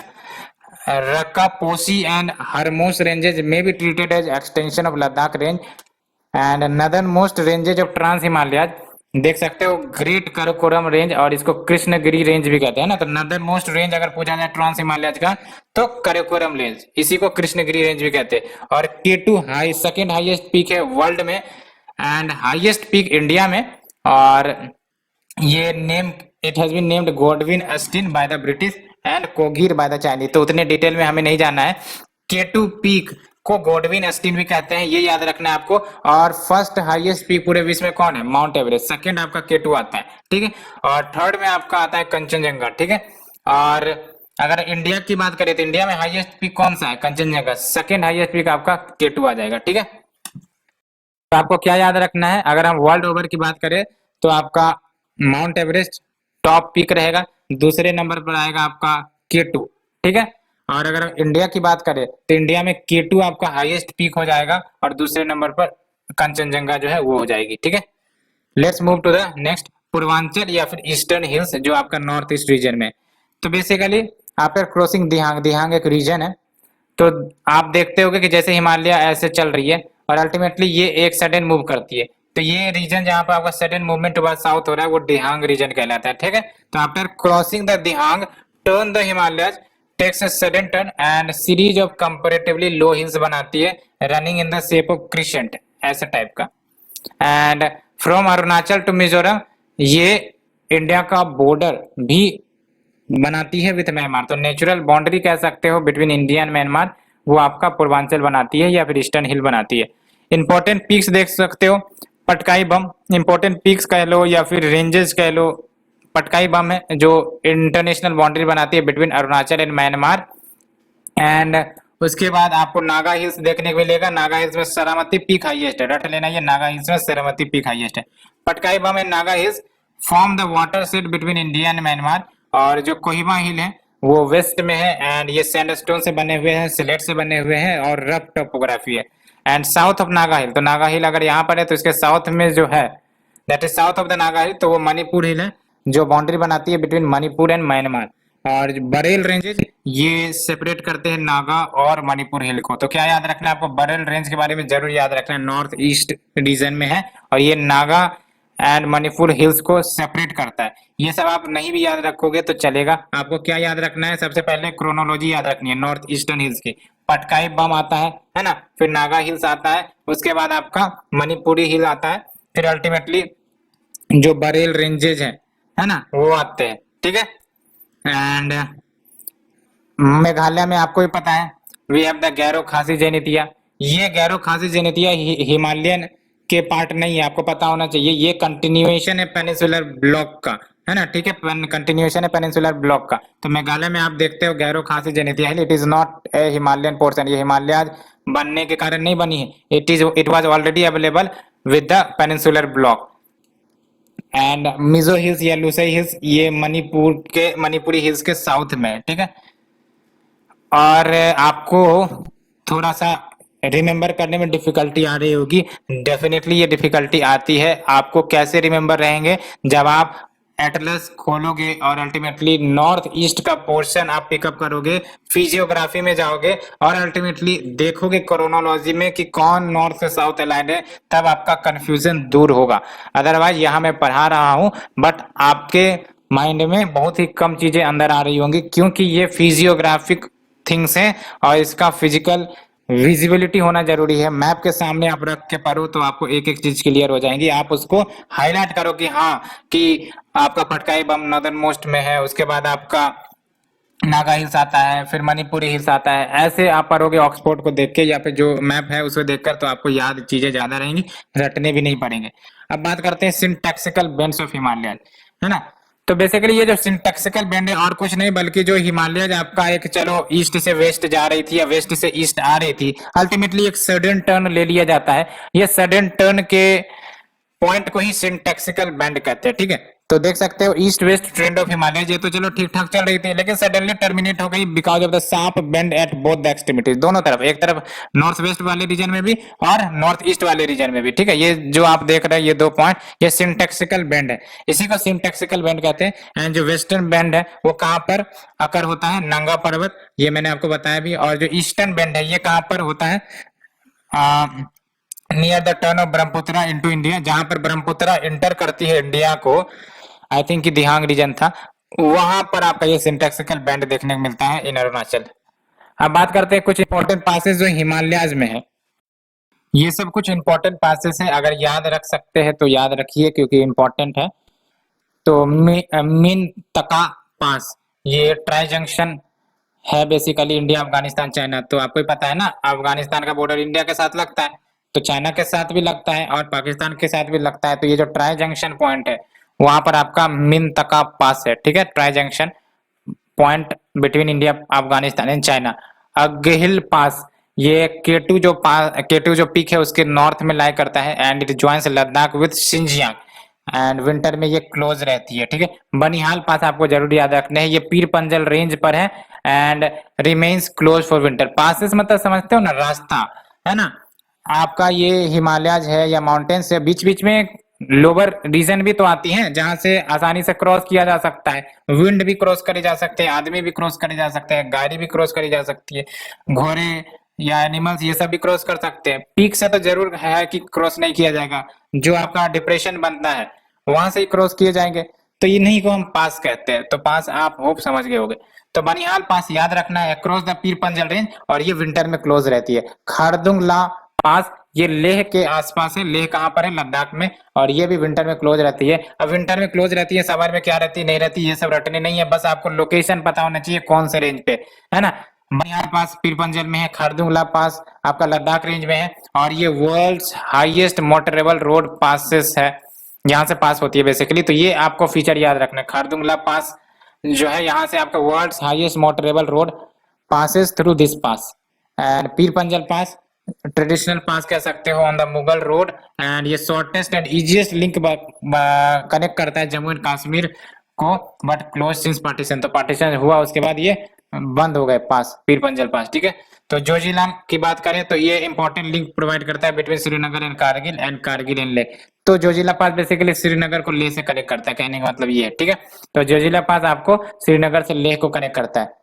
अब बात करते हैं हिमाचल प्रदेश में कौन कौन से इंपॉर्टेंट पास है। बारह लाचार ला पास, और ये हिमाचल को जम्मू एंड कश्मीर से कनेक्ट करता है। और there is a national highway connecting Mandi and Leh, और ये इसी पास से होकर गुजरता है। रोहतांग पास ये कनेक्ट करता है आपको कुल्लू, लाहौल एंड स्पीति। लाहौल एंड स्पीति आपने सुना होगा, है ना, तो उसे कनेक्ट करता है। और ये ग्रेट टूरिस्ट अट्रैक्शन भी है and is used by the public and military very much. Shipki La pass Indo China border के अलोंग लोकेटेड है, और ये हिमाचल को तिब्बत से कनेक्ट करती है, और ये स्नो बाउंडेड रहती है for most part of the winter. Shipki La की एक और कैरेक्टरिस्टिक, यहाँ से सतलज रिवर इंटर करती है इनटू इंडिया। एंड उत्तराखंड की तरफ चले तो उत्तराखंड में आपका लिपू लेक पास मिल जाएगा, और ये ट्राई जंक्शन में लोकेटेड है इंडिया चाइना नेपाल के बीच। पित्तौरगढ़ डिस्ट्रिक्ट, और ये इंडिया को तिब्बत से लिंक करता है। और रिसेंटली ये न्यूज में था बिकॉज ऑफ न्यू मैप जो नेपाल ने रिलीज किया, जिसमें काली रिवर का जो ओरिजिन है वो नेपालीज टेरिटरी में बताया गया। और इंडिया ने रोड भी बनाए हैं as a part of new route to the Kailash Mansarovar, और ये रोड आपका इस पास से क्रॉस करता है, माना पास, माना पास। और ये नॉर्थ में है बद्रीनाथ धाम के। ये आपका उत्तराखंड को तिब्बत से कनेक्ट करता है, और ये 6 महीने तक बंद रहता है बिकॉज एक्सट्रीम स्नोफॉल होती है। मंगेशा धुरा, ये भी इंडो चाइना बॉर्डर के अलोंग है in the Pithoragarh and connect India and Tibet and uses as route to Kailash Mansarovar, ठीक है। नीति पास याद रखना है आपको, Indo China border across the great Himalaya, और ये उत्तराखंड को तिब्बत से कनेक्ट करती है। और ये अभी फिलहाल क्लोज्ड है फ्रॉम नवंबर टिल मई। तो उत्तराखंड के कुछ इंपॉर्टेंट पासेस क्या याद रखने हैं, लिपू लेक, माना पास और नीति पास, ठीक है। और जनरली ये उत्तराखंड के जो पास हैं, जाहिर सी बात है तिब्बत को कनेक्ट करेगा विथ इंडियन पार्ट, ठीक है। नाउ सिक्किम में चलते हैं। सिक्किम में आपका नाथुला पास है, देख सकते हो इंडो चाइना बॉर्डर के लॉन्ग है, और ये एंशियंट सिल्क रूट का ऑफशूट कह सकते हो। सिक्किम को तिब्बत से कनेक्ट करता है, और इंपॉर्टेंट ट्रेड रूट भी है इंडिया और चाइना के बीच। और इसको क्लोज कर दिया था 1962 का जब वॉर हुआ था इंडो चाइना के बीच, और लेकिन 2006 में फिर से रीओपन कर दिया गया था। जिलीपला पास की बात करें तो ये आपका चुम्बी वैली से गुजरती है, और ये इंपॉर्टेंट लिंक है बिटवीन सिक्किम एंड ल्हासा। साथ ही साथ आपको ये भी याद रखना है, चुम्बी वैली ये आपका सिक्किम, भूटान और चाइना के ट्राई जंक्शन के बीच लोकेटेड है, ठीक है। Chumbi valley north western region में नहीं है, ये याद रखना simply, Chumbi valley. And next is your Arunachal Pradesh. Arunachal Pradesh में बॉमदिला पास है ना, near the eastern boundary of Bhutan, and ये लहासा जो कि आपका तिब्बत का कैपिटल है उसको कनेक्ट करता है। Dihang pass provide passage between Arunachal and Myanmar. Diphu pass tri junction of India, Myanmar and China, और ये इजी एक्सेसिबिलिटी प्रोवाइड करता है बिटवीन इंडिया एंड मैंडले जो म्यांमार में। और ये इंपॉर्टेंट ट्रेड रूट है which is open all the year. अब बात करते हैं significance of Himalayas. Significance of Himalayas अगर प्रीलिम्स में आएगा तो आंख बंद करके ऑल ऑफ द अबव मान सकते हो, ठीक है। अगर सिग्निफिकेंस के बारे में आएगा तो आप ऑप्शंस पढ़ना, आपको आराम से पता चल जाएगा कि हाँ ये होंगे, और आप एलिमिनेट कर सकते हैं। मेंस के लिए तो आपको लिखने पड़ेंगे, है ना। तो क्लाइमेटिक इन्फ्लुएंसेस कहने का मतलब ये है कि कोल्ड विंड को इधर यानी कि इंडिया में आने से रोकता है, क्योंकि इतने बड़ा एल्टीट्यूड का हिमालय है ना। तो क्लाइमेटिक इन्फ्लुएंसेस, इतना ही नहीं, जो समर मॉनसून आते हैं from the Arabian and bay of Bengal, उसको चाइना या फिर नॉर्थ ऑफ हिमालय के तरफ जाने से रोकता है। तो इसका मतलब जो भी वाटर लेकर आती है मॉनसून, उसको रेस्ट्रिक्ट कर देता है इंडियन सब कॉन्टिनेंट में ही, जिसके कारण आपको लंबे समय तक मॉनसून के रूप में प्रेसिपिटेशन मिलता है। साथ ही साथ they also prevent the cold continental winds and fronts जो साइबेरिया से आते हैं, सेंट्रल एशिया से आते हैं, फ्रॉम इंटरिंग इंडिया। साथ ही साथ ये हिमालय स्प्लिट करती हैं जेट स्ट्रीम को इनटू 2 ब्रांचेज, एंड ये जेट स्ट्रीम काफी इंपॉर्टेंट रोल प्ले करता है, आपको पता है, मॉनसून के डिसवर्सल का into India, and defence barrier के रूप में तो एक्ट करता ही है। एंड देख सकते हो बहुत बार एग्जांपल है कि it makes the difficult for outside invaders की इंडिया एंटर करे। And serve as a barrier, that's why जहां जहां पास रही है, पासेज जहां जहां रही है वहां से इन्वेडर ने अटैक किया है, नॉट कि जहां जहां हाई अल्टीट्यूड लॉफ्टी माउंटेन्स रही है ना। और जो हमारा वीक पॉइंट क्या है, नॉर्थ वेस्टर्न रीजन, यहीं पर आपका जो बहुत सारे पास लोकेटेड है, लोअर हाइट पर रीजन रेंज लोकेटेड है, that's why invaders north western reason से ही आए हैं, नॉर्थ से नहीं आए हैं जनरली, है ना। रिवर सोर्सेस, बहुत सारे हिमालयन रिवर सोर्सेस का ओरिजिन है ये, ठीक है। फर्टाइल सॉइल प्रोवाइड हो जाती हैं, great rivers and their tributaries carries enormous alluvium, and इसी के कारण आपका ग्रेट प्लेन्स एग्जिस्टेंस में आया है, ठीक है। और इसके कारण फर्टाइल सॉइल्स और एग्रीकल्चर प्रोस्पेरिटी आप देख सकते हो। हाइड्रो इलेक्ट्रिसिटी बनाने में एक महत्वपूर्ण योगदान ये निभाता है because of the high altitudinal river जो फ्लो करते हैं। फॉरेस्ट वेल्थ भी है, टूरिज्म भी है, एंड ये हमने हिमालयज के बारे में पढ़ लिया। अब चलते हैं second physiographic features, that is the great northern plains. तो देख सकते हो जब हम ग्रेट नदर्न प्लेन्स की बात करते हैं तो जाहिर सी बात है प्लेन से, तो इसका मतलब क्या है, इसका मीन सी लेवल से जो हाइट है वो काफी नॉर्मल है। जबकि अगर हम बात करें हिमालय फिजियोग्राफी की तो मीन सी लेवल से जो हाइट होगी इसकी काफी ज्यादा होगी। जब भी हम बोलते हैं कि हिमालय की हाइट 8 किलोमीटर है या फिर 10 किलोमीटर है with respect to mean sea level, है ना, उसी प्रकार से with respect to mean sea level जो आपका प्लेन्स होती है वो काफी ज्यादा अप्रोक्सीमेटली बराबर में ही होती है। एंड ये एग्रीडेशनल प्लेन है, एग्रीडेशनल यानी कि डिपोजिशन से बना है, नॉर्दर्न प्लेन्स की बात कर रहे हैं ना, एग्रीडेशनल प्लेन यानी कि form due to deposition of 3 major river system, तो in the Indus river system, Ganga river system and Brahmaputra river system. When we say river system तो इसमें मेन रिवर तो आ ही जाएंगे, साथ ही साथ उनकी ट्रिब्यूटरीज भी आएंगी, ठीक है। और ये लार्जेस्ट एलुवियल ट्रैक्ट है ऑफ द वर्ल्ड, कहने का मतलब इतना बड़ा वास्ट प्लेन जो आप देख रहे हो इंडिया में, पूरे विश्व में ढूंढ निकाल लो कहीं नहीं मिलेगा। It's width decreases from west to east, इसको रटना है, ठीक है। वेस्ट टू ईस्ट इसका विथ डिक्रीज होता है, जैसे जैसे हम ईस्ट की तरफ जाएंगे विथ जो है डिक्रीज होता जाएगा, कहने का मतलब ऐसे ऐसे होता चला जाएगा, ठीक है। तो it's width decreases from west to east and its northern boundary is well defined by the Shivalik, लेकिन सदर्न बाउंड्री कहीं ना कहीं वेल मार्क्ड नहीं है। तो नदर्न बाउंड्री तो चलो ठीक है, शिवालिक के साउथ में जाएंगे तो ये आपका प्लेन्स स्टार्ट हो जाता है, लेकिन सदर्न बाउंड्री क्या है वो प्रॉपरली मार्क्ड नहीं है। अब बात करते हैं ओरिजिन कैसे हुआ इस प्लेन का। तो ओरिजिन एक का कारण एक ही है, जो रिवर्स फ्लो कर रहे थे फ्रॉम द हिमालय, वो अपने साथ मटेरियल्स लेके आए और अल्टीमेटली इस डिप्रेशन को फिल अप किए। ये डिप्रेशन बेसिकली और कुछ नहीं, जियो सिंक लाइन ही था। इस जियो सिंक लाइन को फिल अप किया गया रिवर के डिपॉजिट से। रिवर जो डिपॉजिट हिमालय से लेकर आ रही थी और वो डिपॉजिट्स काफी ज्यादा यूं कह सकते हो कि माइन्यूट थी, और धीरे धीरे due to the action of the erosion and weathering वो और ज्यादा टूटती चली गई और छोटे छोटे पाउडरी रूप में बन गई, और अल्टीमेटली जब ये इन डिप्रेशन में दैट इज द जियोसिंक लाइन में डिपॉजिट किया जाने लगा तो अल्टीमेटली वो आपका एल्यूवियल प्लेन का निर्माण किया, है ना। लेकिन most of the geologists agree that जो तैतीस सी सेडिमेंट्स है वो कंप्रेस हुए और ultimately rising to form the Himalayas and ट्रो। तो कुछ जियोलॉजिस्ट इस पर भी बिलीव करते हैं, लेकिन ज्यादातर जियोलॉजिस्ट इसी बात पर बिलीव करते हैं कि ये जो जियो सिंक लाइन था इसको फिल अप किया गया because of the sediments brought out by the Himalayan river and other rivers. And ये जो ग्रेट प्लेन है it represent Himalaya pushing toward the north and they are not flat and featureless. Now अगर हम बात करें geomorphological features जो plain में आपको देखने को मिलते हैं, जियो मॉर्फोलॉजिकल फीचर यानी कि आपने भावर, तराई, भंगर, खादर सुना होगा, यही आपका geomorphological features of the plain. पहला है आपका भावर। भावर बेसिकली आपने कंकड़ पत्थर सुने होंगे, जब रिवर अपने साथ मटेरियल्स लेके आती है तो शुरुआती मटेरियल क्या होता है, बड़े साइज का होता है, पेबल्स, कोबल्स आपने सुना होगा। और जब वो हायर रेंज से लेकर जब वो फुटहिल्स पर आती हैं और वो डिपॉजिट करती है अलोंग द रेंजेस, तो होता क्या है कि जब रिवर इस पेबल्स कोबल्स वाले डिपोजिशन वाले पोर्शन से गुजरती है तो जो वाटर है वो अंडरग्राउंड फ्लो करने लगता है। वो ऊपर दिखेगा नहीं, क्यों नहीं दिखता, बिकॉज पोरोसिटी काफी ज्यादा है। पोरोसिटी हाई होने के कारण सारे वाटर अंडरग्राउंड फ्लो कर रहे हैं और अल्टीमेटली एक सर्टेन लोकेशन में वो फिर से रीएमर्ज करेंगे। तो जहां पर रीएमर्ज करेंगे जाहिर सी बात है वो दलदल वाला पोर्शन होगा, है ना, काफी ज्यादा वाटर वहां पर मौजूद होगा, तो उसे हम तराई रीजन कहेंगे। भावर रीजन में आपका क्या होगा कि water runs underground because of the high porosity, porosity high होने का कारण है बिकॉज जो साइज ऑफ मटेरियल है वो काफी ज्यादा बड़े बड़े होते हैं, पेबल्स कोबल्स, ठीक है।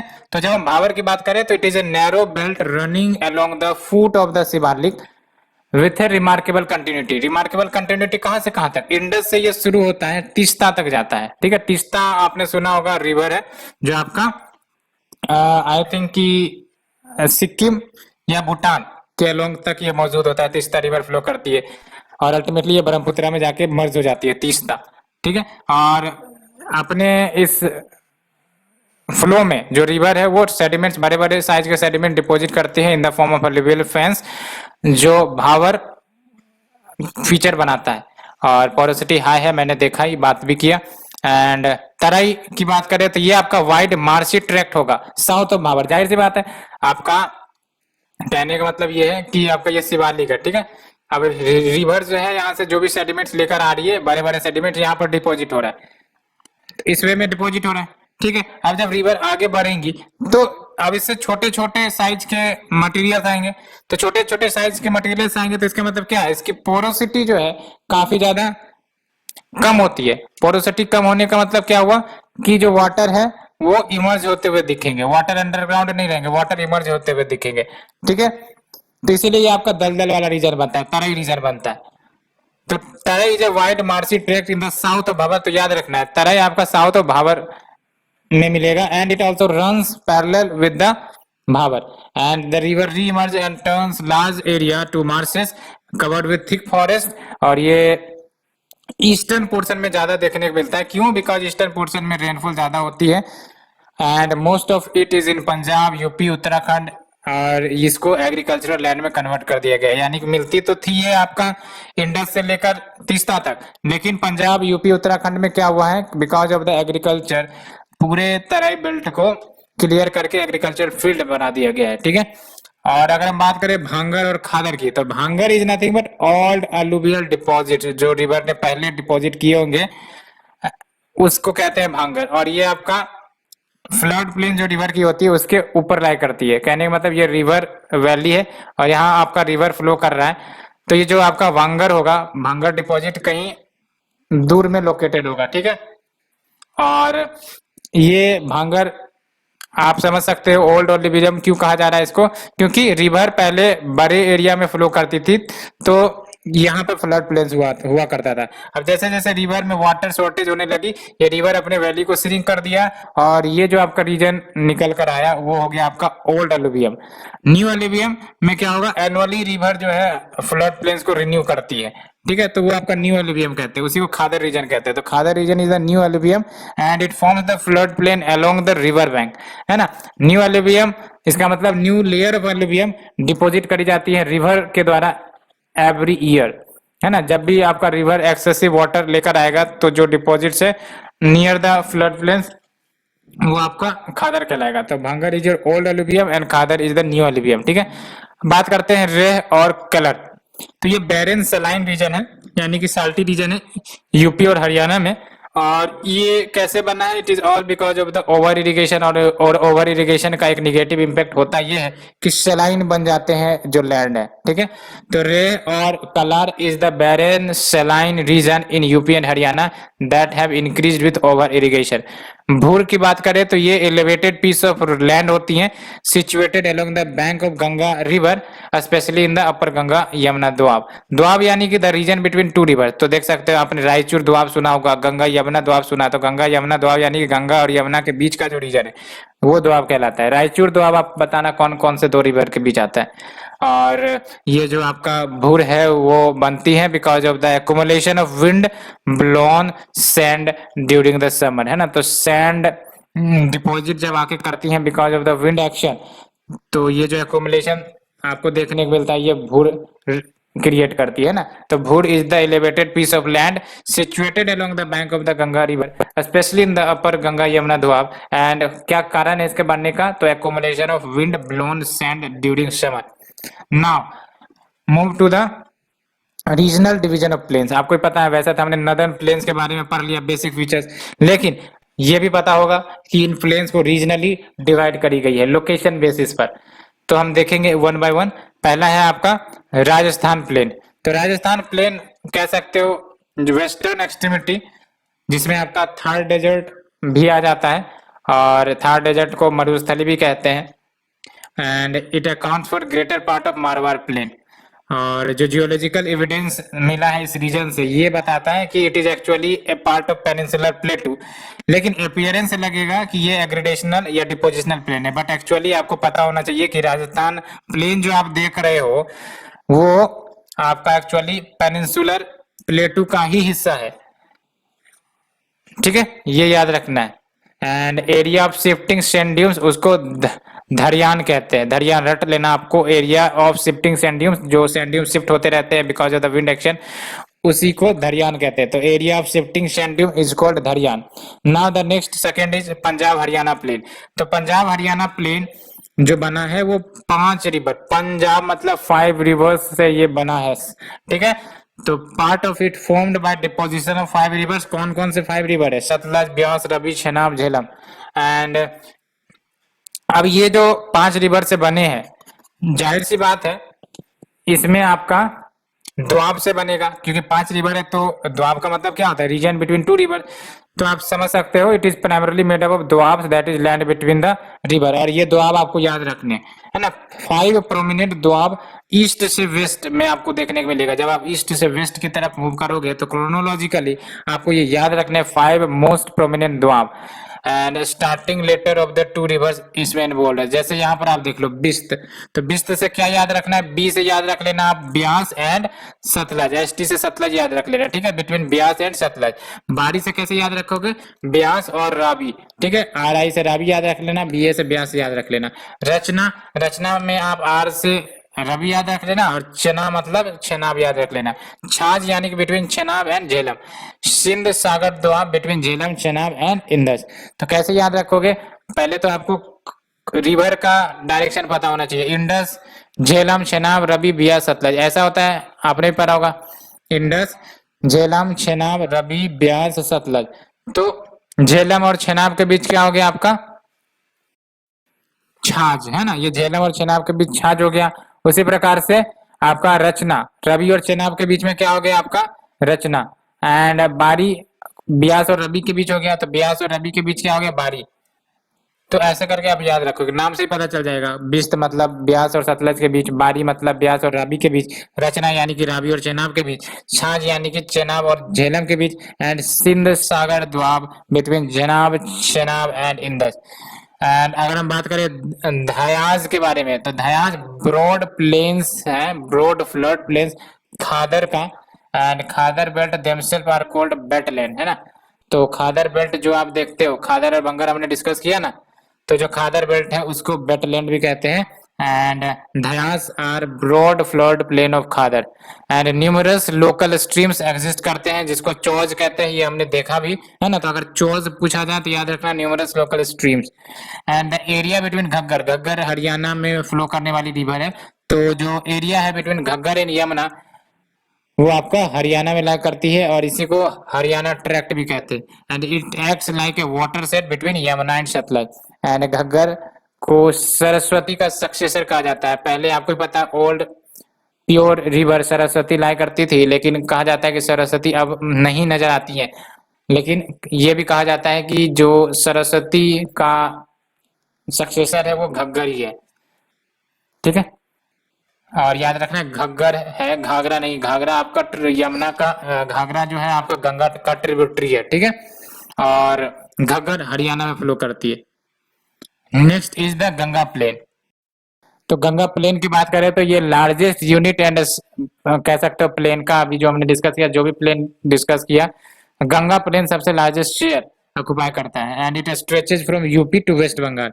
और ये डिवाइडेड है upper, middle and lower Ganga plains में, है ना। तो upper, middle and lower Ganga plain. Upper Ganga plain की बात करें तो Shivalik in the north, Yamuna in the west, और peninsular boundary in the south. ठीक है, और जो वेस्टर्न पार्ट है इट हैज गंगा यमुना द्वाब गंगा यमुना दोआब, एक तो गंगा फ्लो कर रही है और गंगा की ट्रिब्यूटरी है यमुना, बीच वाला रीजन जो है वो आपका गंगा यमुना दोआब कहलाता है। And the east has Rohilkhand plains, ठीक है। मिडिल गंगा प्लेन में चले तो ये आपका eastern part of UP and Bihar को ऑक्युपाई करता है and it is drained by many river tributaries of Ganga and that's why ये एरिया जो है फ्रीक्वेंट है, prone to the floods. And next is your lower Ganga plain. Lower Ganga plain mostly आपको West Bengal and parts of Bangladesh में देखने को मिलेगा and it starts from the foot of Darjeeling Himalaya और बे ऑफ बंगाल में जाके ये एंड होती है। And the area is marked by duars. याद रखना, दून जो आप नॉर्थ वेस्टर्न रीजन में देखने को मिलते हैं वही same characteristic features the eastern region में देखने को मिलता है, उसे द्वार कहते हैं, ठीक है। तो याद रखना है the area the lower Ganga plain is marked by the duar and Barind plains and the delta of Ganga is in this division and large number of mud flats, sand banks, estuaries and world famous Sundarban देखने को मिलते हैं। Sundarban delta आपने सुना भी होगा, ठीक है। और ये जो आपका लोकेशन है, चाहे वो सुंदरबन हो, काफी ज्यादा फर्टाइल और काफी ज्यादा क्लेई मटेरियल से बना हुआ आता है। क्यों? बिकॉज रिवर ओरिजिन हुई है हिमालय से। अब ये ट्रेवल इतना ना की है कि अल्टीमेटली जो भी मटेरियल्स इन्होंने लेकर आए थे वो इतने ज्यादा यूं कह सकते हो स्मॉल हो गए हैं कि वो क्लेई टाइप में बन गया है, ठीक है। तो जितना ज्यादा दूरी रिवर ट्रेवल करेगा मटेरियल के साथ उतना ज्यादा फाइनर पार्टिकल्स बनेंगे। That's why we get the delta. हमें डेल्टा माउथ पर ही क्यों मिलती है? इट इज ऑल बिकॉज कि रिवर्स अल्टीमेटली फाइन क्ले के रूप में डिपॉजिट करती है और अल्टीमेटली डेल्टा का निर्माण करती है। Next is your Brahmaputra plain. लेकिन उसके पहले आप सुंदरबन के बारे में भी जान लो। सुंदरबन आपका वर्ल्ड हेरिटेज साइट भी है, सुंदरबन आपका रामसर साइट भी है, सुंदरबन आपका बायोस्फीयर रिजर्व भी है, ठीक है। रॉयल बंगाल टाइगर आपको भी पता होगा, ये सुंदरबन में मिलती है। ये सब कुछ इंपॉर्टेंट फीचर सुंदरबन के बारे में। ब्रह्मपुत्र प्लेन की तरफ चलते हैं तो ब्रह्मपुत्र प्लेन को बेसिकली गैंजेटिक प्लेन का एक्सटेंशन ही कहा जाता है। लेकिन Brahmaputra plain is well demarcated by eastern Himalaya of Arunachal. तो eastern Himalaya of Arunachal, Patkai and Naga hills in the east, Garo, Khasi, Jaintia और मिकिर रेंजेस साउथ में और lower Ganga plain and Bangladesh border in the west. तो बेसिकली ये ब्रह्मपुत्र प्लेन है। एक तरफ आपका अरुणाचल में हिमालय है और ईस्ट में आपका पटकाई एंड नागा हिल्स मिल जाते हैं, गैरो, खासी, जैनेतिया साउथ में मिल जाते हैं, ठीक है, मेघालय में। और फिर lower Ganga plain and Bangladesh border west में मिल जाते हैं। तो ये कुल मिला के आपका ब्रह्मपुत्र प्लेन बनाता है। And Brahmaputra enter this plain near Sadiya, ये याद रखना, सदिया टाउन है ना, यहाँ पर आपका ब्रह्मपुत्र एंटर करती है इस प्लेन में and flows farther to the Bangladesh after turning southward near Dhubri. तो धुबरी के पास आते आते ये साउथवर्ड मूवमेंट ले लेती है। दैट्स वाई ये फिर आपका ट्रिब्यूटरी बन जाती है बांग्लादेश में जो रिवर जमुना है उसका। Let's move to the other physiographical feature that is peninsular plateau. तो पेनिनसुलर प्लेटू की जब हम बात करते हैं तो ये आपका ट्रायंगुलर शेप का प्लेटू देखने को मिलेगा और जो इसका बेस है वो कंसाइड करता है southern edge of great plain से, ठीक है। And it is surrounded by hills on all the three side. जैसे फॉर एग्जांपल नॉर्थ में आपको अरावली, सतपुरा, विंध्याचल, भरमर, राजमहल इन सब से सराउंडेड देखने को मिलेंगे। साउथ में आपको वेस्टर्न एंड ईस्टर्न से सराउंडेड देखने को मिलेगा, यानी कि western and eastern Ghat. Map आप देख लो, ठीक है, ये देख सकते हो वेस्टर्न घाट, ईस्टर्न घाट है ना। ये जो आप देख रहे हो ब्राउन कलर में यही है आपका पेनिनसुलर प्लेटू, ट्रायंगुलर शेप, ठीक है, यही है आपका ट्रायंगुलर शेप। तो आपका एक तरफ वेस्टर्न घाट, एक तरफ ईस्टर्न घाट और नॉर्थ में आपका अरावली और भी आपके जो विंध्यांश ये सब सराउंड करते हैं, ठीक है। और ये लार्जेस्ट फिजियोग्राफिक यूनिट है इंडिया का और ऑन एवरेज अगर इसकी हाइट देखी जाए तो 600 से 900 metre above the sea level. और ये याद रखना है प्रीलिम्स के लिए कि जनरल स्लोप जो है इस पेनिनसुलर प्लेटू का वो वेस्ट से ईस्ट है एक्सेप्ट द नर्मदा तापी। तो नर्मदा तापी तो आपको पता है रिफ्ट वैली है, तो जाहिर सी बात है इसका स्लोप आपका वेस्ट ईस्ट से वेस्ट की तरफ है। क्यों? दैट्स व्हाई आपका रिवर ईस्ट से वेस्ट की तरफ फ्लो करती है, ठीक है। लेकिन अगर जनरल ट्रेंड देखे पेनिनसुलर ब्लॉक का तो याद रखना है इसका स्लोप जो है वो आपका वेस्ट से ईस्ट की तरफ है ना, वेस्ट से ईस्ट की तरफ है। लेकिन ये आप देख लो, जहां पर आपका नर्मदा तापी फ्लो करती है रिवर, और ये ड्रेन करती है अरेबियन सी में, तो अल्टीमेटली वहां पर आपका जो स्लोप है वो ईस्ट से वेस्ट की दिशा में, ठीक है। तो इस फैक्ट को आपको अच्छे से याद रखना, ठीक है। जनरल स्लोप आपका किस डायरेक्शन में, west to east except the Narmada Tapi rift. अब देख सकते हो except few parts of it, peninsular plateau. पहले आपको ही पता है कि अंटार्कटिका से जुड़ा हुआ था, उसके बाद फिर वो अंटार्कटिका से ब्रेक ऑफ होके नॉर्थ ईस्ट की डायरेक्शन में जाता है और अल्टीमेटली यूरेशियन प्लेट से टकराता है। तो कहने का मतलब ये है कि अपने इस जर्नी में पेनिनसुलर प्लेटू कभी ना कभी मेराइन ट्रांसग्रेशन का सामना किया है। कहने का मतलब ये कि जो वाटर है, मेराइन वाटर, वो पेनिनसुलर प्लेटू पर आए हैं, लेकिन पूरे रीजन को नहीं, कुछ रीजन को मेराइन ट्रांसग्रेशन ने अफेक्ट किया है। इंटायर प्लेटू ये एग्रीगेशन है सेवरल स्मॉलर प्लेटूज का एंड हिल रेंजेस का, interspersed with river basins and valleys. अब बात करते हैं मारवाड़ अपलैंड की। तो मारवाड़ अपलैंड आपका कहाँ पर है, ईस्टर्न राजस्थान में, और ये ईस्ट ऑफ अरावली रेंज में लाई करती है। याद रखना है आपको, यहाँ पर आपका अरावली रेंज देखने को मिलेगा, है ना। यहाँ ईस्ट में आपको मारवाड़ अपलैंड देखने को मिलेगा, ठीक है। तो Marwar upland is the upland of eastern Rajasthan, और ये अरावली रेंज के ईस्टर्न साइड में लाई करती है। और ये मारवाड़ अपलैंड आपका सैंडस्टोन, सेल, लाइमस्टोन सबसे मिलकर बने हैं, और रिवर बानस ऑरिजिनेट करती है यहाँ पर मारवाड़ अपलैंड में, और ultimately flows west to join the Chambal. And other features की बात करें तो आप देख सकते हो सेंट्रल हाईलैंड्स या फिर मध्य भारत पठार, सेंट्रल हाईलैंड को ही कहते हैं मध्य भारत पठार, और ये आपका मारवाड़ अपलैंड के ईस्ट में। तो आप देख सकते हो अरावली, अरावलीज के ईस्ट में मारवाड़ अपलैंड, और मारवाड़ अपलैंड के ईस्ट में we have the central highland या फिर Madhya Bharat Pathar. And most of it lies in the Chambal river basin, और ये रिफ्ट वैली में ये फ्लो करती है। And thick forest grows here, and इसके नॉर्थ में चंबल बैडलैंड या फिर रिवाइन है। चंबल टोपोग्राफी या बैडलैंड टोपोग्राफी आपने सुना भी होगा, ठीक है। बुंदेलखंड अपलैंड की बात करें तो ये यमुना रिवर के साउथ में लाई करती है, between the Madhya Bharat Pathar and Vindhyan स्कार्पलैंड्स। और इसमें आपका अगर स्ट्रक्चर देखा जाए बुंदेलखंड अपलैंड की, तो नीश और ग्रेनाइट से मिलकर बना है ना, तो नीश और ग्रेनाइट से मिलकर बना है, और ये 5 डिस्ट्रिक्ट्स ऑफ यूपी को कवर करते हैं। इतने डिटेल में जाने की जरूरत नहीं है। Erosion bye reverse rendered it unfit for cultivation, तो इरोजन इतनी ज्यादा कर बैठा है इस प्लेटू का कि अल्टीमेटली ये रीजन भी अनफिट है कल्टीवेशन के लिए। मलवा प्लेटू की बात करें तो ये आपका Aravallis on the west and Bundelkhand in the east, उसके बीच में लाई करती है ना। तो एक तरफ अरावलीज और दूसरी तरफ बुंदेलखंड, और बीच में आपका मलवा प्लेटू लाई करता है, ठीक है। एंड 2 ड्रेनेज सिस्टम है इसके, एक तो अरेबियन सी की तरफ जिसमें आपका नर्मदा, तापी, माही ये आ जाती है, ये सब आपको पता है अरेबियन सी की तरफ ड्रेन करती है।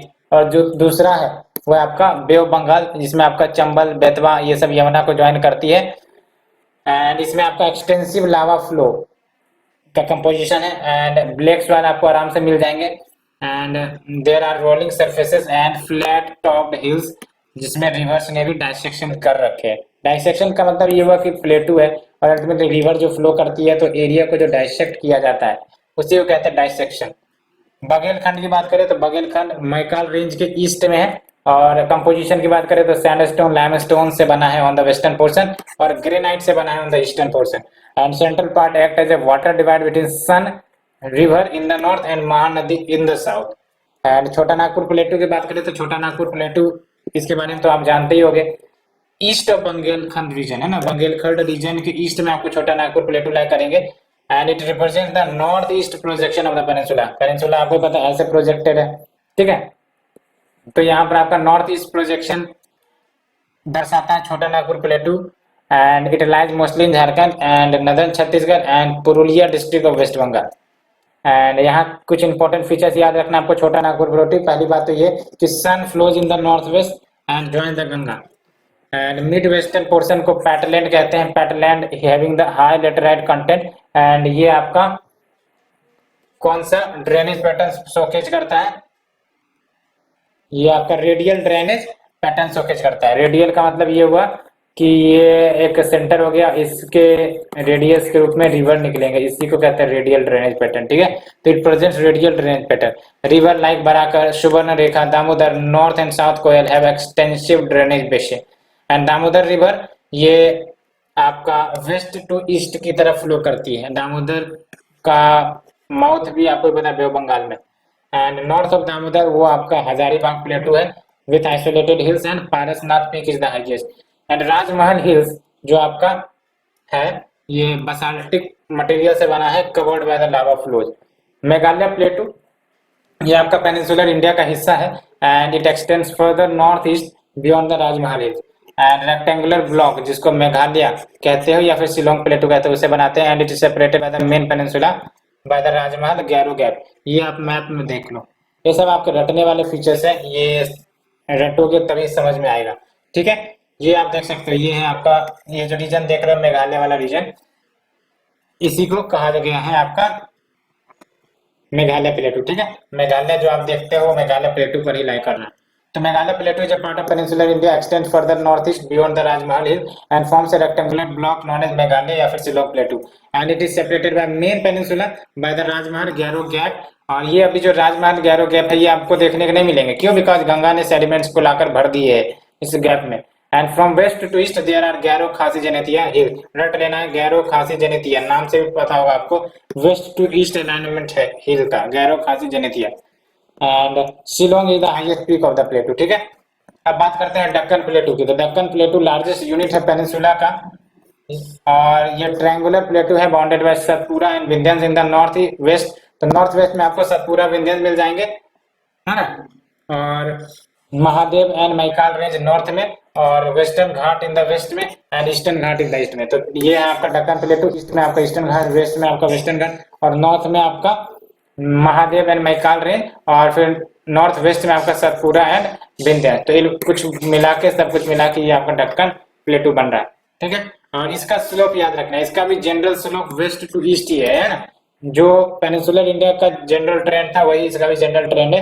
और ये कैसे पता चलता है? ये मेजर रिवर का डायरेक्शन से पता चलता है। मेजर रिवर जो है ये सब वेस्ट से ईस्ट की ही तरफ फ्लो कर रही है, चाहे वो महानदी हो, गोदावरी हो, कृष्णा, कावेरी हो, तो ये इंडिकेट करता है कि हाँ स्लोप इसी डायरेक्शन में। And it is divided into smaller plateau, जैसे Maharashtra plateau, Karnataka plateau, Telangana plateau and Chhattisgarh plateau, ठीक है। अब हम बात करते हैं पेनिनसुलर प्लेटूज के कुछ इंपॉर्टेंट हिल रेंजेस की। ये सब आपको याद रखने हैं, कुछ इंपॉर्टेंट फीचर्स होंगे, जैसे अरावलीज की। तो ये आपका नॉर्थ ईस्ट से साउथ वेस्ट डायरेक्शन के लॉन्ग रन करता है, और ये दिल्ली से पालमपुर जो कि गुजरात में वहां तक ये एक्सटेंड करता है, ठीक है। नॉर्थ ईस्ट से साउथ वेस्ट, यानी कि ये हो गया आपका नॉर्थ ईस्ट, और ये हो गया साउथ वेस्ट, ठीक है। ऐसे मैप में आप देखोगे अच्छे से याद रहेगा।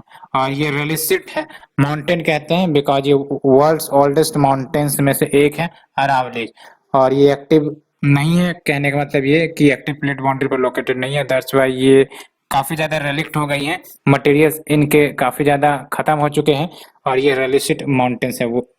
and its northeast end is marked by the Delhi Ridge, and ये जो दिल्ली रिज है वो कंटिन्यू करती है till Haridwar, and in the southwest is the Mount Abu which is separated by Valley of Banas, and क्या याद रखना है इसमें आपको, Guru Shikhar is the highest peak, ठीक है।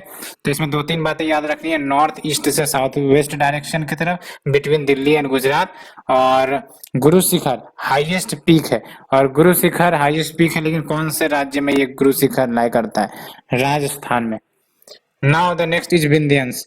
तो विंध्यंस बेसिकली ये आपका एस्कार्पमेंट के रूप में देखने को मिलते हैं नॉर्थ ऑफ नर्मदा सेंट्रोट्रो, यानी कि जो डिप्रेशन होता है ना, एंड ये पैरेलल रन करती हैं to the Narmada from east to west, from Gujarat to Sasaram in Bihar.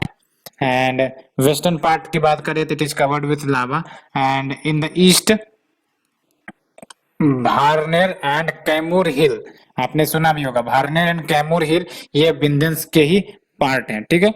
And it acts as watershed between Ganga river system and rivers of south India. है ना। तो विंध्यान ऐसे हैं, और ये नीचे तो आपका साउथ इंडिया, यानी कि साउथ में आपका साउथ इंडियन रिवर सिस्टम आ जाएंगे, नॉर्थ में आपका हिमालयन रिवर सिस्टम आ जाएंगे, या फिर गंगा रिवर सिस्टम आ जाएंगे। That's why it acts as a watershed between Ganga river system and rivers of south India. Satpura की तरफ चलते हैं, तो सतपुरा आपका ईस्ट वेस्ट डायरेक्शन के अलोंग रन करता है साउथ ऑफ विंध्यान, एंड ये सतपुरा नर्मदा और तापी के बीच में लाई करती है, ठीक है। And it starts from Rajpipla hills west में, and through Mahadev to Maikal range, है ना। तो राजपीपला हिल से लेकर आपका मैकाल रेंज तक ये एक्सटेंड करता है। And there are evidences of it being uplifted and folded, and Dhupgarh near Pachmarhi ये हाईएस्ट पीक है सतपुरा का। तो क्या याद रखना है आपको, सतपुरा का हाईएस्ट पीक धूपगढ़, ठीक है। और पंचमढ़ी, पंचमढ़ी मध्य प्रदेश में, पंचमढ़ी बायोस्फीयर रिजर्व भी आपने सुना होगा, है ना। ये जरूर याद रखना है। धूपगढ़ किसका हाईएस्ट पीक है, सतपुरा का, ये जरूर याद रखना है। वेस्टर्न घाट या फिर सह्याद्री भी कहते हैं इसको, और ये वेस्टर्न एज ऑफ दक्कन कह सकते हो, है ना। ये दक्कन रीजन है, ये वेस्टर्न एज है, वेस्टर्न घाट, ठीक है। तो वेस्टर्न घाट ये Sahyadri is the western edge of Deccan table है, और ये नॉर्थ टू साउथ एक्सटेंड करते हैं, नॉर्थ से लेकर साउथ तक ये एक्सटेंड करते हैं 1600 किलोमीटर तक। And they are down to Malabar, steep sided and terraced, flat topped hills है, ये क्लिप्स है, presenting mesa like step topography, and ये अरेबियन कोस्ट की तरफ फेस करते हैं ना। तो इधर तो अरेबियन कोस्ट ही है। इंपॉर्टेंट पिक जो आपको याद रखना है, कलसुबाई, महाबलेश्वर, हरिश्चंद्र, कुदरमुख, दोदा बेटा, मकुर्ती, अनाईमुडी, और रट लेना आपको पूरे साउथ इंडिया में या फिर वेस्टर्न घाट के हाईएस्ट पीक पूछा जाए तो अनाईमुडी याद रखना है आपको, ठीक है, अनाईमुडी। और फिर अनाईमलई की बात करें तो नॉर्थ फ्रॉम द अनाईमुडी ये आपका अनाईमलई मिल जाएगा। पलनी हिल्स आपने सुना होगा, कार्डोमम, कार्डोमम हिल्स भी सुना होगा आपने, ठीक है। And cardamom is the south of Anaimudi. ये सब आपको मैप से ही क्लियर होंगे। यहाँ पर आपको मैप जब तक विजिट नहीं करोगे आपको क्लियर नहीं होंगे, आपको ढूंढने पड़ेंगे कि कहाँ पर है पलनी हिल, कार्डोमम कहाँ पर है ना, आने वाले कहाँ पर है। उसको फिर आप क्रोनोलॉजी देखोगे कि नॉर्थ साउथ क्या पैटर्न बनता है, तब आपको समझ में आएंगे। यहाँ से आप एक ही चीज समझ सकते हो कि अनाईमुडी हाईएस्ट पीक है of all south Indian ranges, है ना, इंक्लूडिंग वेस्टर्न घाट का, तो ये हाईएस्ट पीक है ही है। एंड ईस्टर्न घाट की बात करें तो it runs almost parallel to the east coast, and it is a chain of highly broken and detached hills from Mahanadi in Odisha to Vaigai in Tamil Nadu, ठीक है। And they neither have structural unity nor physiographic continuity. टूटा हुआ break down है ये, क्यों break down है, it is all because बहुत सारे रिवर जो फ्लो कर रहे होते हैं toward the bay of Bengal, तो उन्होंने इन सारे रीजन को डाइसेक्ट कर दिया है, ठीक है। And they almost disappear between the Godavari and Krishna, and only between Mahanadi and Godavari ये ट्रू माउंटेन कैरेक्टर के रूप में नजर आते हैं। महेंद्रगिरी टॉरेस पीक है, यहाँ से ये याद रखना है, ठीक है। महेंद्रगिरी टॉरेस पीक है ईस्टर्न घाट का। वेस्टर्न घाट का कौन है, अनेमुडी, ठीक है। एंड नियर कुरनूल वहां आपको नलामलई रेंज मिलेगा with Palkonda Hills, and Severoy and Javedi Hills are the lessly prominent hills from south of Andhra। अब चलते हैं कोस्टल प्लेन्स के बारे में जानते हैं, ठीक है, कोस्टल प्लेन्स ऑफ इंडिया। तो बेसिकली जो कोस्टल प्लेन्स है भारत की, ये पैरेलली रन करती हैं to the Arabian sea and bay of Bengal along the peninsular India. तो पेनिनसुलर ये इंडिया ये है, और ये देख सकते हैं ये कोस्टल प्लेन आपका जो चलता है, ठीक है। तो कोस्टल प्लेन पैरेलली रन कर रहा है आपका अरेबियन सी या बे ऑफ बंगाल रीजन में के अराउंड आपको देखने को जो मिलते हैं अलोंग द पेनिनसुलर प्लेटू, ठीक है। And area between the western Ghat and the Arabian sea उसको वेस्टर्न कोस्टल प्लेन कहेंगे। वेस्टर्न घाट तो मैंने देखा ये माउंटेनियस रेंजेज है, और अरेबियन सी तो दोनों के बीच का जो लैंड बचा वो आपका कोस्टल प्लेन्स कहलाएगा, ठीक है। तो वेस्टर्न कोस्टल प्लेन क्या हो गया, area between the Arabian sea and the western Ghat, तो वो वेस्टर्न कोस्टल प्लेन हो गया। सिमिलरली ईस्टर्न कोस्टल प्लेन आपका area between the bay of Bengal and the eastern Ghat, तो वो आपका ईस्टर्न कोस्टल प्लेन हो जाएगा, ठीक है। और वेस्टर्न कोस्टल प्लेन ये नैरो बेल्ट है along the Arabian sea, about 10 to 20 kilometre wide ही है, ठीक है। तो इसका मतलब अगर कहा जाए कि कोस्टल प्लेन का कंपैरिजन किया जाए कि वेस्टर्न कोस्टल प्लेन ज्यादा वाइड है या फिर ईस्टर्न कोस्टल प्लेन, तो आपको याद रखना है ईस्टर्न कोस्टल प्लेन ज्यादा वाइड है। क्यों, बिकॉज रिवर ने डाइसेक्ट कर दिया है बहुत सारे रीजन को, और अल्टीमेटली इन्होंने कोस्टल प्लेन्स का निर्माण करवाया है। अब बात करते हैं वेस्टर्न कोस्टल प्लेन में क्या क्या आ जाते हैं। तो वेस्टर्न कोस्टल प्लेन यानी कि वेस्टर्न रीजन, तो कच्छ पेनिनसुला आपका एग्जांपल है वेस्टर्न कोस्टल प्लेन का, Kathiawar peninsula, Gujarat plain, Karnataka plain, Kerala plain या फिर Malabar plain and Konkan plain, ये सब आप देख सकते हैं, ये सब वेस्टर्न पोर्शन में ही लोकेटेड है, ठीक है। तो अगर हम बात करें वन बाय वन, तो कच्छ पेनिनसुला, यहाँ पर आपका रेनफॉल काफी ज्यादा वीक होता है ना। तो due to lack of rain and flowing surface water, जो वर्क है विंड का वो यहाँ पर आपको देखने को मिलेगा। एंड अल्टीमेटली यहाँ पर आपको arid to semi arid landscape देखने को मिलते हैं। काठियावाड़ पेनिनसुला की बात करें तो माउंट गिरनार ये हाईएस्ट पीक है और ये वोल्केनिक इन ओरिजिन है। रट लेना, काठियावाड़ पेनिनसुला में आपका माउंट गिरनार देखने को मिलता है और हाईएस्ट पीक भी है और ये वोल्केनिक ओरिजिन है।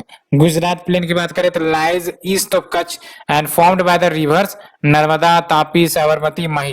ठीक है, ये याद रखना है। Gujarat plain lies east of Kutch and formed by the rivers Narmada, Tapi, Sabarmati, Mahi. And next is your Karnataka plain. तो कर्नाटका प्लेन आपका गोवा से लेकर मैंगलोर तक एक्सटेंड करता है। शरावती रिवर ये फॉल करती है from a slope and ultimately Gersoppa falls या फिर फेमस जॉग फॉल्स बनवाती है। ठीक है, तो ये जो फेमस जॉग फॉल या फिर जेरसोपा फॉल आप देखते हो ये आपका शरावती रिवर बनाती है। ठीक है, शरावती रिवर बनाती है और आई थिंक कि ये गोवा में फॉल देखने को मिलता है। Next is your Kerala plain या फिर मालाबार प्लेन। तो केरला प्लेन या मालाबार प्लेन की बात करें तो ये मैंगलोर और कन्याकुमारी के बीच में है। कन्याकुमारी आपको ही पता है तमिलनाडु में। और ये लगून है, बैक वाटर्स, स्पिट्स ये सब मिलेंगी। बैक वाटर्स को लोकली कयाल कहा जाता है ना। ये शैलो लगून होती है या फिर इनलेट्स एट द सी, है ना। जैसे ये पोर्शन हुआ पेनिनसुला का। अब यहाँ पे कुछ जो वाटर है, सैलाइन वाटर, ओशियन के वाटर, जब वो कुछ अंदर तक घुस जाते हैं, एंटर कर जाते हैं, ठीक है, कुछ अंदर तक एंटर कर जाते हैं तो अल्टीमेटली क्या बनाते हैं, कयाल्स बनाते हैं ना। तो शैलो लगून्स और inlets at the sea and largest one is your Vembanad the lagoon lake. ठीक है, Vembanad the lagoon lake is the largest lake कह सकते हो, लार्जेस्ट सैलाइन लेक कह सकते हो।